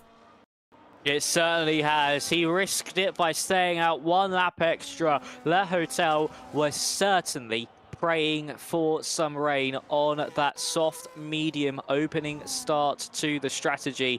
and it has well and truly delivered for Carl Vergees at the moment. And he's just done really, really well. He did have to manage, of course, throughout the majority of that stint where he was on that medium compounded tyres to make sure they did not explode. And of course, James, as well, you've got to make your own luck in racing. So managing is a part of that. We saw other drivers have front left failures at the likes of 9 laps on those mediums, 10 laps on the mediums for Joseph, 9 for Rio Harris. And for Carl Vergees, you could say a little bit of luck has certainly fallen into their equation, not only with the non-tyre failure, but also with the screen freeze for Oliver Knott, giving Vergees the opportunity to streak clear in the opening few stages. And the Alpine driver will certainly reap the reward of the opening lap after this final tour of the circuit. Yeah, you can see if he looks behind him, the lean green machine, that is Gabriel Moya, and that is P5 in the standings overall. But as a result of what has been a very well-managed race from Carl Vergees, he will take Le Hotel to the dizzying heights of P4. What a great result for them in this championship. Fun facts for you here, by the way. 3,048 kilometres, 1,894 miles. That's the equivalent of driving from London to Athens. It's about 7 and a bit times longer than the Indy 500. That's what these drivers have had to face over the last 24 hours. And with only 3 and a bit corners to go, we're going to be wrapping it all up for what has been a fabulous event. On behalf of Macmillan Cancer Support, on behalf of every single person that has taken part in CSS, thank you for all of your efforts and all donating not just your money but your time to this event as well. £2,250.64 is where we're going to be when Carl Vergees comes across the line to take victory here in the final race of the CSS 24-hour. Gabriel Moya wrapping it up from Tom Roberts, who gets beaten in the end by Oliver Knott, of course, after the time penalties applied. Jamie, for some reasons, decided to finish in the pit lane with Thomas and then Gibbo finishing in the top 7. Connor in his 8th. Wojciech Sluvel finishing a disappointing P9 in the end, with Saban finishing in the top 10. I tell you what, fabulous racing from start to finish. If you've loved it, scan that QR code and donate to Macmillan Cancer Support. Let's see if we can get to 2,500 before we wrap up the stream.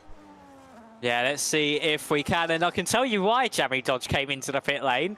He got the move done on Tomat into the pits. He was behind him all the way down into Stowe and then out of the corner as well. And he did the cheeky Jarno Otmir move by coming into the pit lane, getting the move done, because, of course, you cut off that final corner.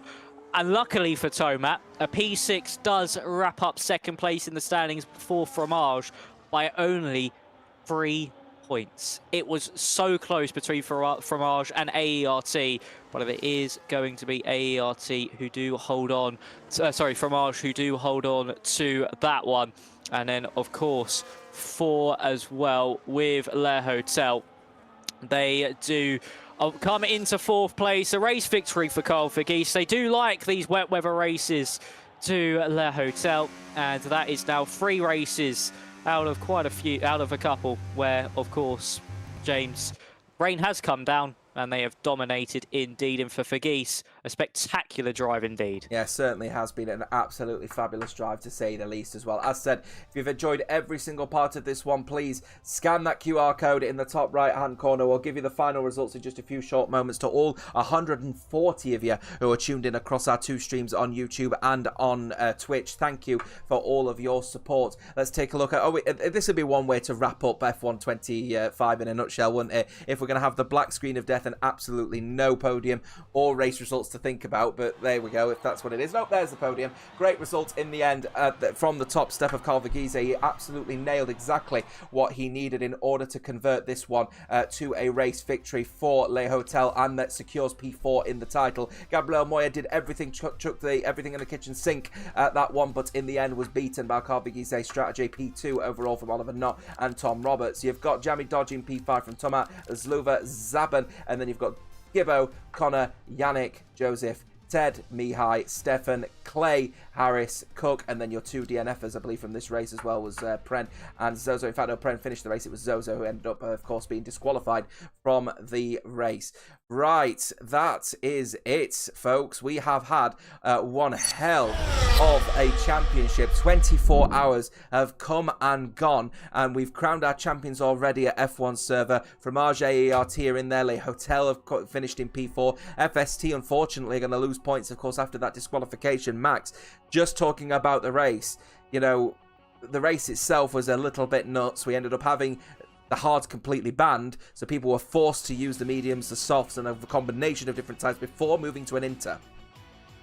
Yeah, it was crazy. It was very much a great way to end off the 24 hours, and I think also maybe even describe some of the drivers' headspace after being up for so long, if they've done plenty of races, is the fact that they're not really with it, and they're a bit all over the place, just like we had with the weather today. And it was just it was a fantastic race. Of course, we had battles at the front of the field. We had drivers having punctures on their front left. We have drivers saving to hold on to their tyres as well. And even at the end of it, of course, a big shout out as well that I didn't, of course, see until you read out the results, was Saban as well, who at the end of lap 2 was facing the wrong way, James. So from last, he's made it back up to P8. So I think for himself as well, a very respectable drive from Saban, and we had drivers just making moves wherever they felt like. And even at the end there in the rain, we had Roberts versus Not, then it fell back into, of course, Tomac versus Not, along with Jammy Dodge as well. And we even had an overtake in the pit lane for the final lap. It had everything,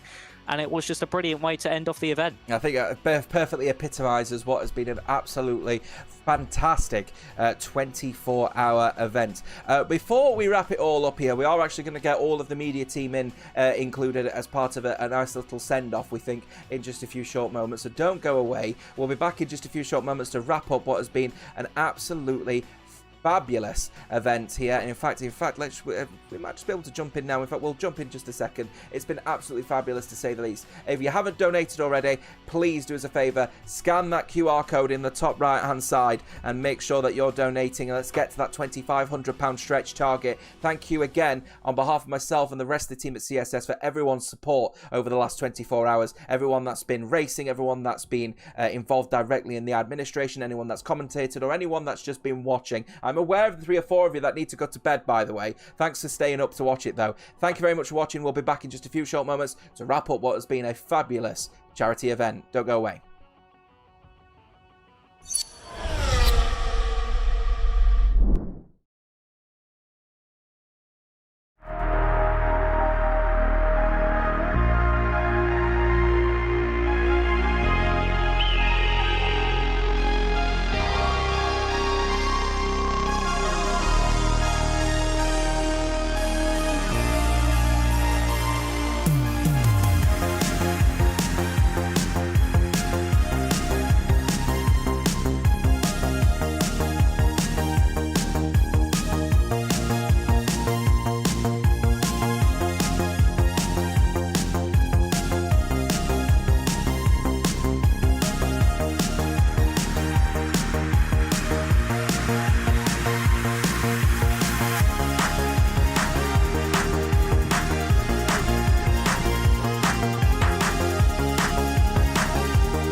We're back then, folks, for what is now the wrap-up session here between everyone here at CSS. It's been an absolutely fabulous 24-hour event. Big thank you to every single one of you who has been part of what has been a magnificent achievement. We still want to try and get to our stretch goal. It's down at the bottom. Scan that QR code just to my top right and donate now as we wrap up what has been a fabulous event. I just want to hand it over to you guys, really, because, of course, there's plenty of things that need to be discussed, especially you specifically, Max. You've got something to do for us, haven't you? Yeah, I do. I do, I'm afraid. Well, of course, as we did reach the goal very early on into the stream, I've only just made my appearance. I'm going to have to do a rendition of California Girls. So, yeah, that's going to be fun. Am I doing it now, Ace, or are we going for a bit more proceedings first? Oh. Get it over and done with straight away. We will put the sound background down. So it's its complete minimum. It's completely silent. It's all going to be Max on stage. Let's highlight him. Let's go for it. I would like to just point out before I begin, I'm not a professional singer. I've never. We want passion. Nathan Richards, this is how you sing. Yes, Nathan. Right. I thought your titanium was shocking for the Mind event, so I'm going to show you how to sing. It's just going to be screaming and shouting. Just yeah, let's get going. Right, let's go. You're ready. I know a place where the grass is really greener, warm, wet and wild. There must be something in the water. Sipping gin and juice. Laying underneath the palm trees, undone, the boys break their necks, trying to creep a little sneak peek at us.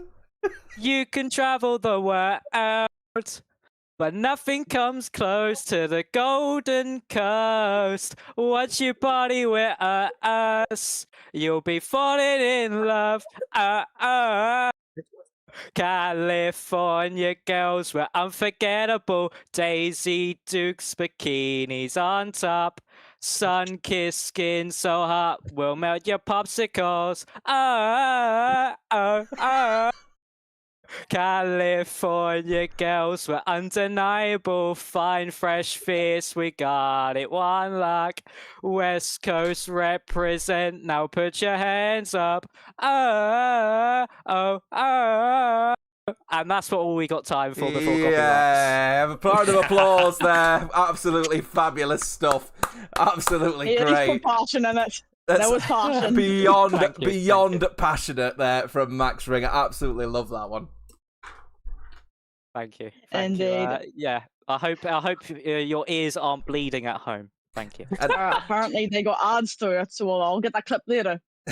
Oh no, they got ads. Oh no, they got ads. Oh, they got ads. All right, Max, you need to do it again. We need to reload the track. Oh no! Well, do you know what though? If that isn't worth a donation, I don't know what is. We've got 250 until we hit our stretch goal. So hit that scan to donate button. Just go on your phone app, go to the camera, scan it, and donate if you can. We want to try and get to that 2,500. Before we get into any other of the commentary bits that, of course, we need to do, I do want to just talk about the last 24 hours. What an amazing achievement it's been. I just want to speak directly to Ace as well and the rest of the team at CSS. What a fabulous achievement it has been to not just hit the goal, but hit it with one race to spare. And we're now going for our stretch goal. So I think just general round of applause for everyone for what has been a fabulous 24 hours. Well done, everyone. Thank you very much. Thank you, guys, indeed. I was not expecting to even hit 2,000. We added extra goals on top of it just in case someone was going to, donate it over. All I obviously said he would go for highlights. But then again, we never knew it would happen. Byron then messaged me afterwards going, send it. Put me on 2,500, I'll dye my hair. So he's currently also having to do his own version of the Ice Bucket Challenge because that was at £1,010. So that is also amazing for him because he said he would do it at one point. I got sent a video about an hour into the stream saying, this is a charity event. It was my sister and my cousin doing it. I said no. Said no. So, but I can confirm standings for all teams. F1 server, you guys absolutely smashed it throughout the entire time with only one win, but you took it 3 rounds early. Massive congratulations to you guys. And then the gaps towards the end, Fromage beat ART by 1 point. The Hotel beat OVR by 5 points. And then it was FZR, FST, Aussie F1 Hub, F1 Total, TTN, the commentary team, thank you guys, JSR, Room, TDR, the content team, POR, Oils, IRT, EXA, and then FML winded out the standings. But a big thank you to everyone who showed up, even if it was just to watch. I appreciate you guys all so much. This is something that you guys, without you guys at all, none of this would have been possible. So just in general, thank you. Just want to pass on as well my appreciation as well for the people over in the commentary outfit as well, because you guys have been absolutely heroes across the team, especially those that decided to race. Rio, my man, you are alongside Ace and haven't actually slept yet, and yet you were racing, and you raced all the way at the end as well, and that's Manic Silverstone race as well. How are you feeling? Well, I mean, I think when I started Silverstone, I was like, I just want to get it over with. When I got a puncture, I was like, I'll just end this hell now. And then I think I said in the chat afterwards, war is finally over. And I got asked, am I going to go to sleep? No, not yet. No, he's braver than that one, isn't he? Tell you what, really, really good stuff on that one, though. Well done and great performances. A few top 10 finishes in that one as well. I think, I can't remember. Did you get, was it a high of P8? I think there was a P8 result, wasn't there? Where I got P4, my highest. You got a P4 then, but I think there was a race result where I was commentating and you were scrapping to get that P10 finish. And you absolutely nailed it. It was fabulous to watch, mate. It was a pleasure racing. Obviously, it's a pleasure that I got the call up, and then obviously it was short notice. I got the call up, and then obviously I ended up helping out within 13 of the 20 events. So I had a very busy schedule, but very delighted with how it went. Yeah, absolutely. Really good stuff as well. I think one question I'd like to ask everyone as well. Is there any specific highlight that we've got for the last 24 hours? We'll start with Max. You obviously joined in with us a little bit later down the line, but you were obviously watching for certain bits of it. Is there any specific highlights for yourself, buddy? I mean, the big one from me was also when I did the race at Hungary in the F2 cars. It was very much chaos throughout. That was a bit like Silverstone where it rained at the end, and I mean, I think it was very tricky, especially with the fact F2 cars don't have intermediates, so you're on the extreme wets, your tyres are constantly overheating, and I think it made that racing a lot better. I'll give a shout out to Corey Brooks in that race as well. We had a little scrap near the end, so yeah, it was very much an enjoyable race, and I think the F2 cars added the right kind of mix as well to Hungary, because it's not a circuit where you can overtake usually in the F1 cars, but on F2 cars it felt like you could make a move anywhere. Yeah. Still 104 of you tuning in, by the way, as well. Thank you to every single one of you for your support. Gareth, without using the words Austria or simulation, what's your highlight? Oof. The Styrian Hills and full damage. I don't know. There was too much. I know. I love that. That race was incredible. But to be honest, I think the whole event as a whole, just throw it into one. That you had so many different styles of driving, paces of drivers, and you know what? Sometimes the slower drivers have really come out and shone tonight because they kept it clean and they've kept it pointing in the right direction, and it's great to see. It's great to see all the action. But yeah, simulation damage and Austria, that's it. I will die on that hill quite happily. Yeah, the steep Styrian Hills, by chance? Styrian Hills, yeah. Absolutely love that one.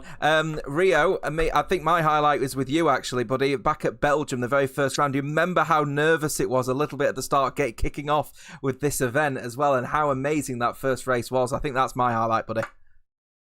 Yeah, I would agree. It was sensational, that Belgian Grand Prix. I think I was saying to you before how obviously it's my first time doing an event like this, and then what got in flow state on the race start, and then yeah, it was absolutely loving life. Yeah, absolutely. Anything for yourself, Ace? Would definitely either have to say that Australia race that we got or Monaco. If anyone was up for Monaco, we all died laughing in VC. It was that funny. I'll say that. Basically, Oh yeah, the second we got to turn 1, all of us in VC died laughing, and I think TK and Rio just on the commentary. I think that was probably the best moment of the entire stream I think we had throughout the night, just because of the fact of, they gave us an incentive to add.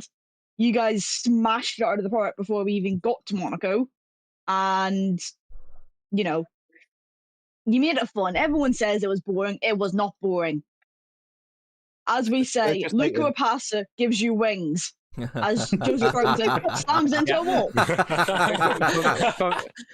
Yeah, Congrats to Joseph as well for being the first F1 driver to achieve flight at Monaco. I think We'll that. give them upside down. I think that as well. I think Ace's term there of smashing it out the park is taken quite literally with some of those cars that were literally smashed out of the park. Because that screenshot, we ended up broadcasting, I think, on round 18, of just the cars piling on top of each other like they're all sandwiches. It was absolutely insane.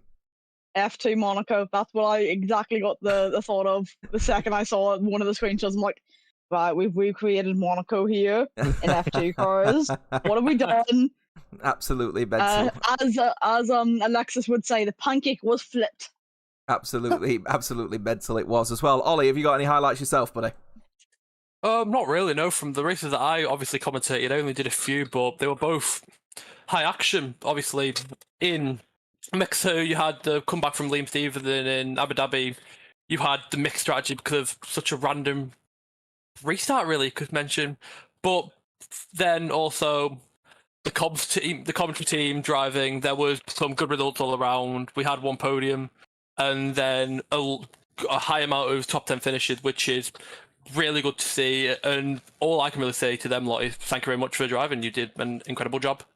Yep, absolutely fabulous to say the least. We are not too long away, I think, from wrapping this one up, but I think the commentators have, say all of them, partially, some of them have all agreed to take part in the final closure of this event here. Ace, I'll let you run riot with the introduction of what we're planning on doing, and then we'll see what we're going to do. Right. Due to the fact of £1,200 was donated, the comms team decided it would be fun to have a comms team sing along. I did not agree to this at first, just FYI. But the decided song is Barbie Girl. I can't speak. It. So I am going to set up a share screen real quick just to have the song playing in the background. Jota, if you could potentially mute it just so the rest of them can hear. Yes, of course. Just for the song playing, so some dumbasses don't get us copyrighted. Give me 2 seconds. As it doesn't want to work, apparently. I want to say I didn't agree to this either. No, nor did I, by the way. I didn't do this either. So I've got my commentating stick, which is just a pencil here. So I'm going to be doing the, little bits here as the conductor. Someone else got it open for me already, apparently. So I appreciated that on my song, Jota. It actually helped me keep in rhythm a lot better. Oh, yeah, no. Anything I could do to help you out, Max, I'm there for you, mate. Yeah, that was. It kept me in the rhythm quite nicely. I got an ad. Give me about 30 seconds, hopefully. You got an ad on Spotify? I'm on YouTube. Pick up on Spotify. I'm trying to refresh so I don't get ads. While Ace is doing that, isn't it? F1 server won the championship at round 17. Yeah. In that time, they hadn't taken a victory on track. Yeah. Talk about consistency. Yeah, exactly. They had gotten, I think, was it 8 P2s in the first 17 rounds, and then they finally won after they were champions. So it didn't mean much come the end of it, but I don't really think they cared. They got a win in the end, but it just took them a tad bit too long. I think five P2s in a row, was it? Something like that, yeah, from round 2 to round 5 6. in a row. 5 round in a row 3 to round P2s. 10, 11 P2, 16 P2, 2, 13, 14, and 17 were all also P3s. So what we're saying is that on raw pace, La Hotel has better drivers. 3 wins to La Hotel. Nal Gio, my goat. Shout out to Nal Gio, also on the comms team. What about my race in Imola? I was the absolute best. Oh, you were great, Ollie. You did so well. Thank you. Oh. I carried the team to that P3 or P4, sorry. So are we all I'm- singing this together? Yep. Yes, Thank fuck. we are. Mate, I will have it on. I have given you lyrics. I have my share screen up. You all need to join this so you have in time with. Okay. Yep, I'm already I don't on it. think You guys are already in. let's be prepared for 5 commentators to be miming and Max not 6. catch on that one. 6, mate. No, 5 of us that are going to be miming, and then Max. You're Max singing, mate. no. 6. I'll sing it all by myself. Five I are going to don't do care. it, and then Max is going to be the only 6. one that's going to end up singing it. That's 6. what's going to end up Joseph's happening. Joseph is joining.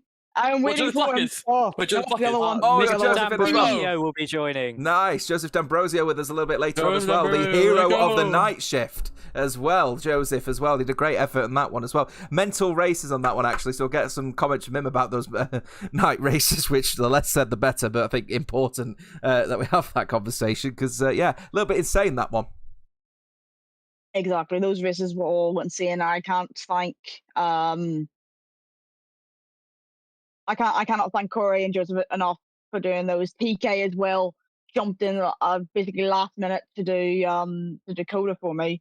So yeah, just a massive thank you to the entire commentary team. Even if you did one race, if you did how many? 9 races I think you did, Jordan, in the end? I think it was Yeah, 9 9 in the races. end, yeah. Yeah, 9 races of all streaming as well. Yeah. What a mental day this has Long one, been. long one, and you know what? My voice is really hurting as well. And what a great way to finish it up by singing. That'll be a real way to Exactly. really keep the vocal cords fresh, right? And I think that's how that works. Yeah, we're doing Exactly. vocal training. We're doing vocal training. Oh, is it vocal training? Is it? Oh, right. Oh, Okay. yeah. All right. Function about I'm breaking my vocal cords. Oh dear. Well, Dear we'll me. wait till Joseph D'Ambrosio then on that one, and hopefully we'll get him involved. And how about? I was going to just propose that we all mute our microphones and let Joseph do it himself, but I think that'd be cruel. Yeah. If I'm honest with you. Come on. I'll do that. I'll gladly do that. Yeah, no one tell them. No one tell him. What about me and Joseph duet? Yeah, Yeah, and Ollie goes As long as I get out singing, I I love don't care. Yeah, I'll do the hype. I'll do the hype. I love that I've suggested that we mute our microphones. And Max is like, no, I want to own this one. I want to own it. I want to get into. I want to own it. I'll read it. I'll do my as well. You do the high parts. You already know this. Deal. Rio, I do have to ask, how have you got like multiple like earphones in at once, so you're hearing like 7 or 8 different streams in a go? Because this is insane that I just that you're responding to people by finger points to, and I'm guessing to other streamers. This is incredible. I've got Heaven stream on. That's it. Right, That's all I've okay. got. He's got. No, he did have he did have streams up during it. Even when he was like racing, he made sure Heaven stream was up just to make sure she was listening. He's got as many headphones in as you've got shirts throughout this entire 24 hours, Gareth. Yeah, So those 7, in Brazil. Why are you wearing a McLaren shirt? I swear Yeah. you were wearing Red Bull. What the hell? Yeah, I noticed that before. I was the first one to clock on why they were wearing a different shirt. I think. You meant to wear a Williams shirt. There's no passion for the badge. Yeah, where's the Williams shirt? No Referee. Referee. I've got Send him one on. on. I've got one on. Yeah. Hang on a moment. If I get out my wardrobe. I mean, I'll to be go right fair, here.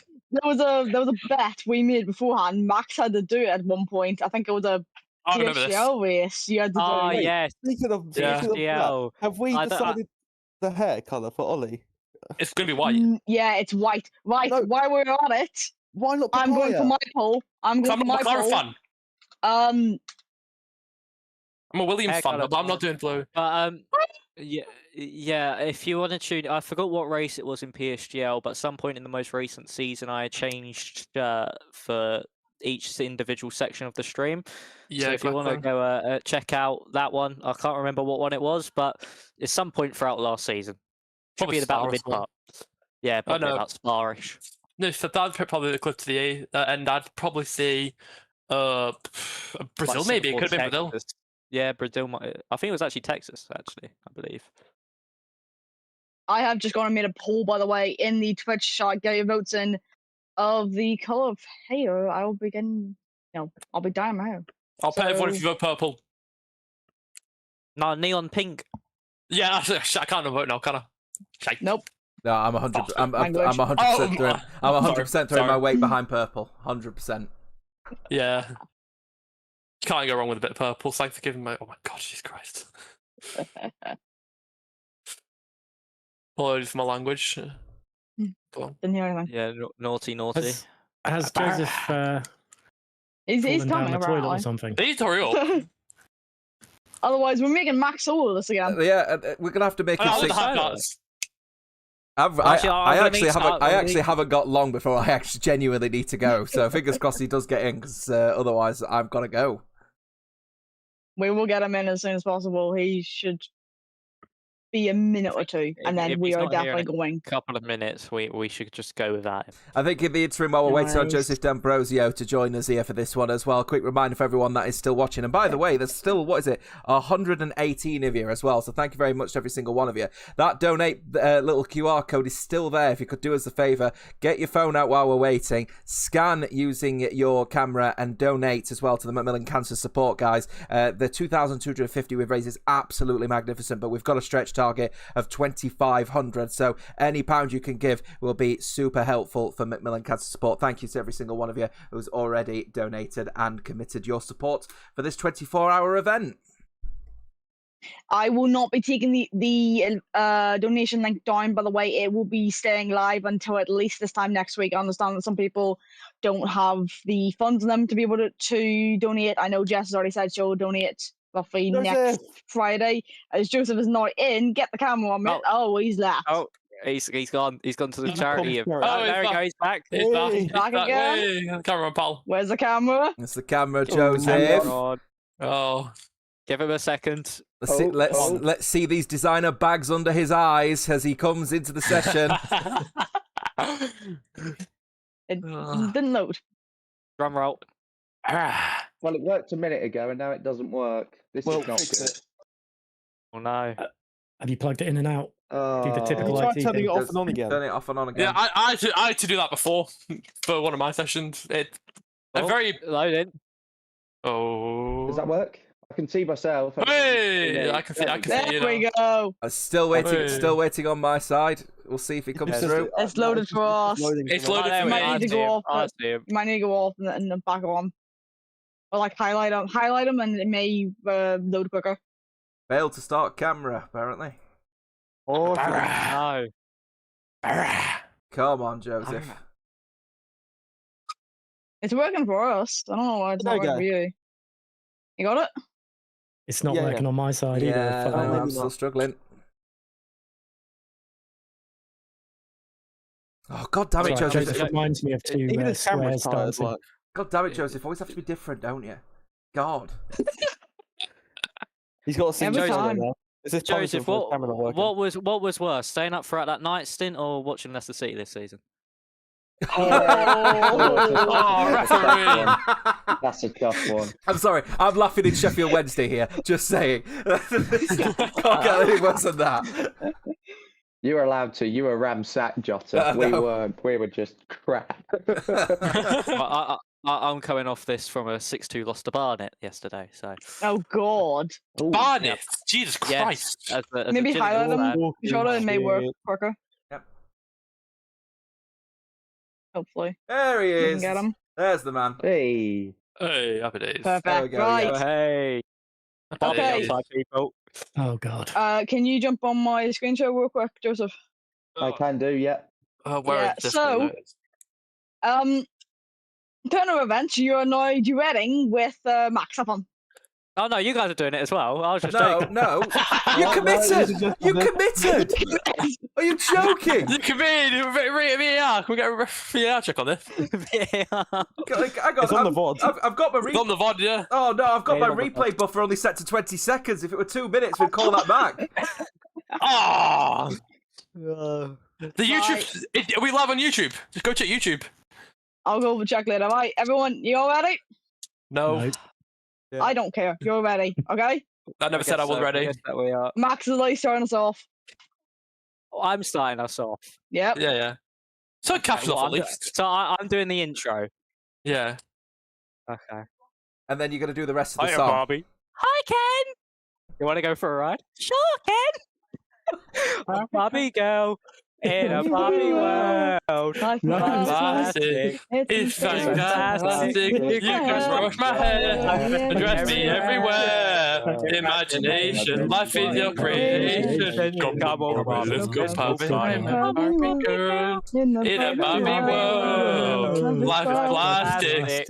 It's fantastic. You can brush my hair and dress me everywhere. Imagination, life is your creation.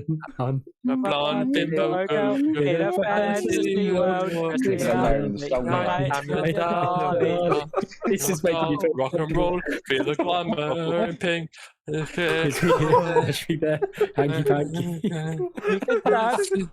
You can play. If you say I'm always yours.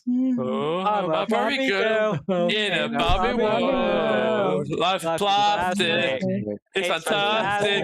You can brush my hair and dress me everywhere. Imagination, life is your creation. Come on, Barbie, let's go party. Come on, Barbie, let's go party.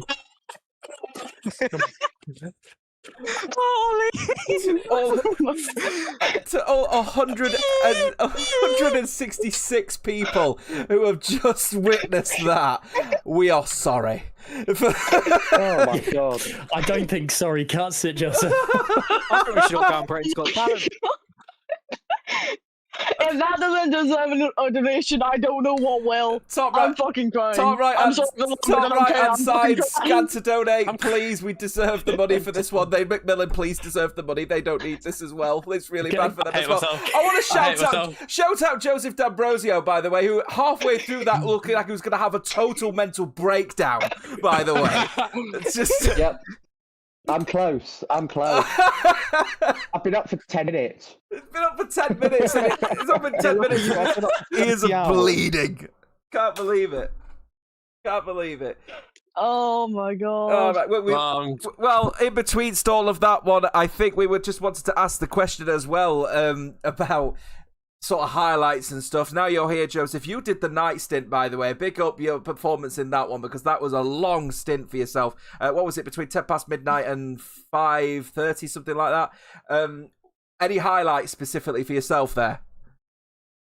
Well, I have to say, Japan was awful.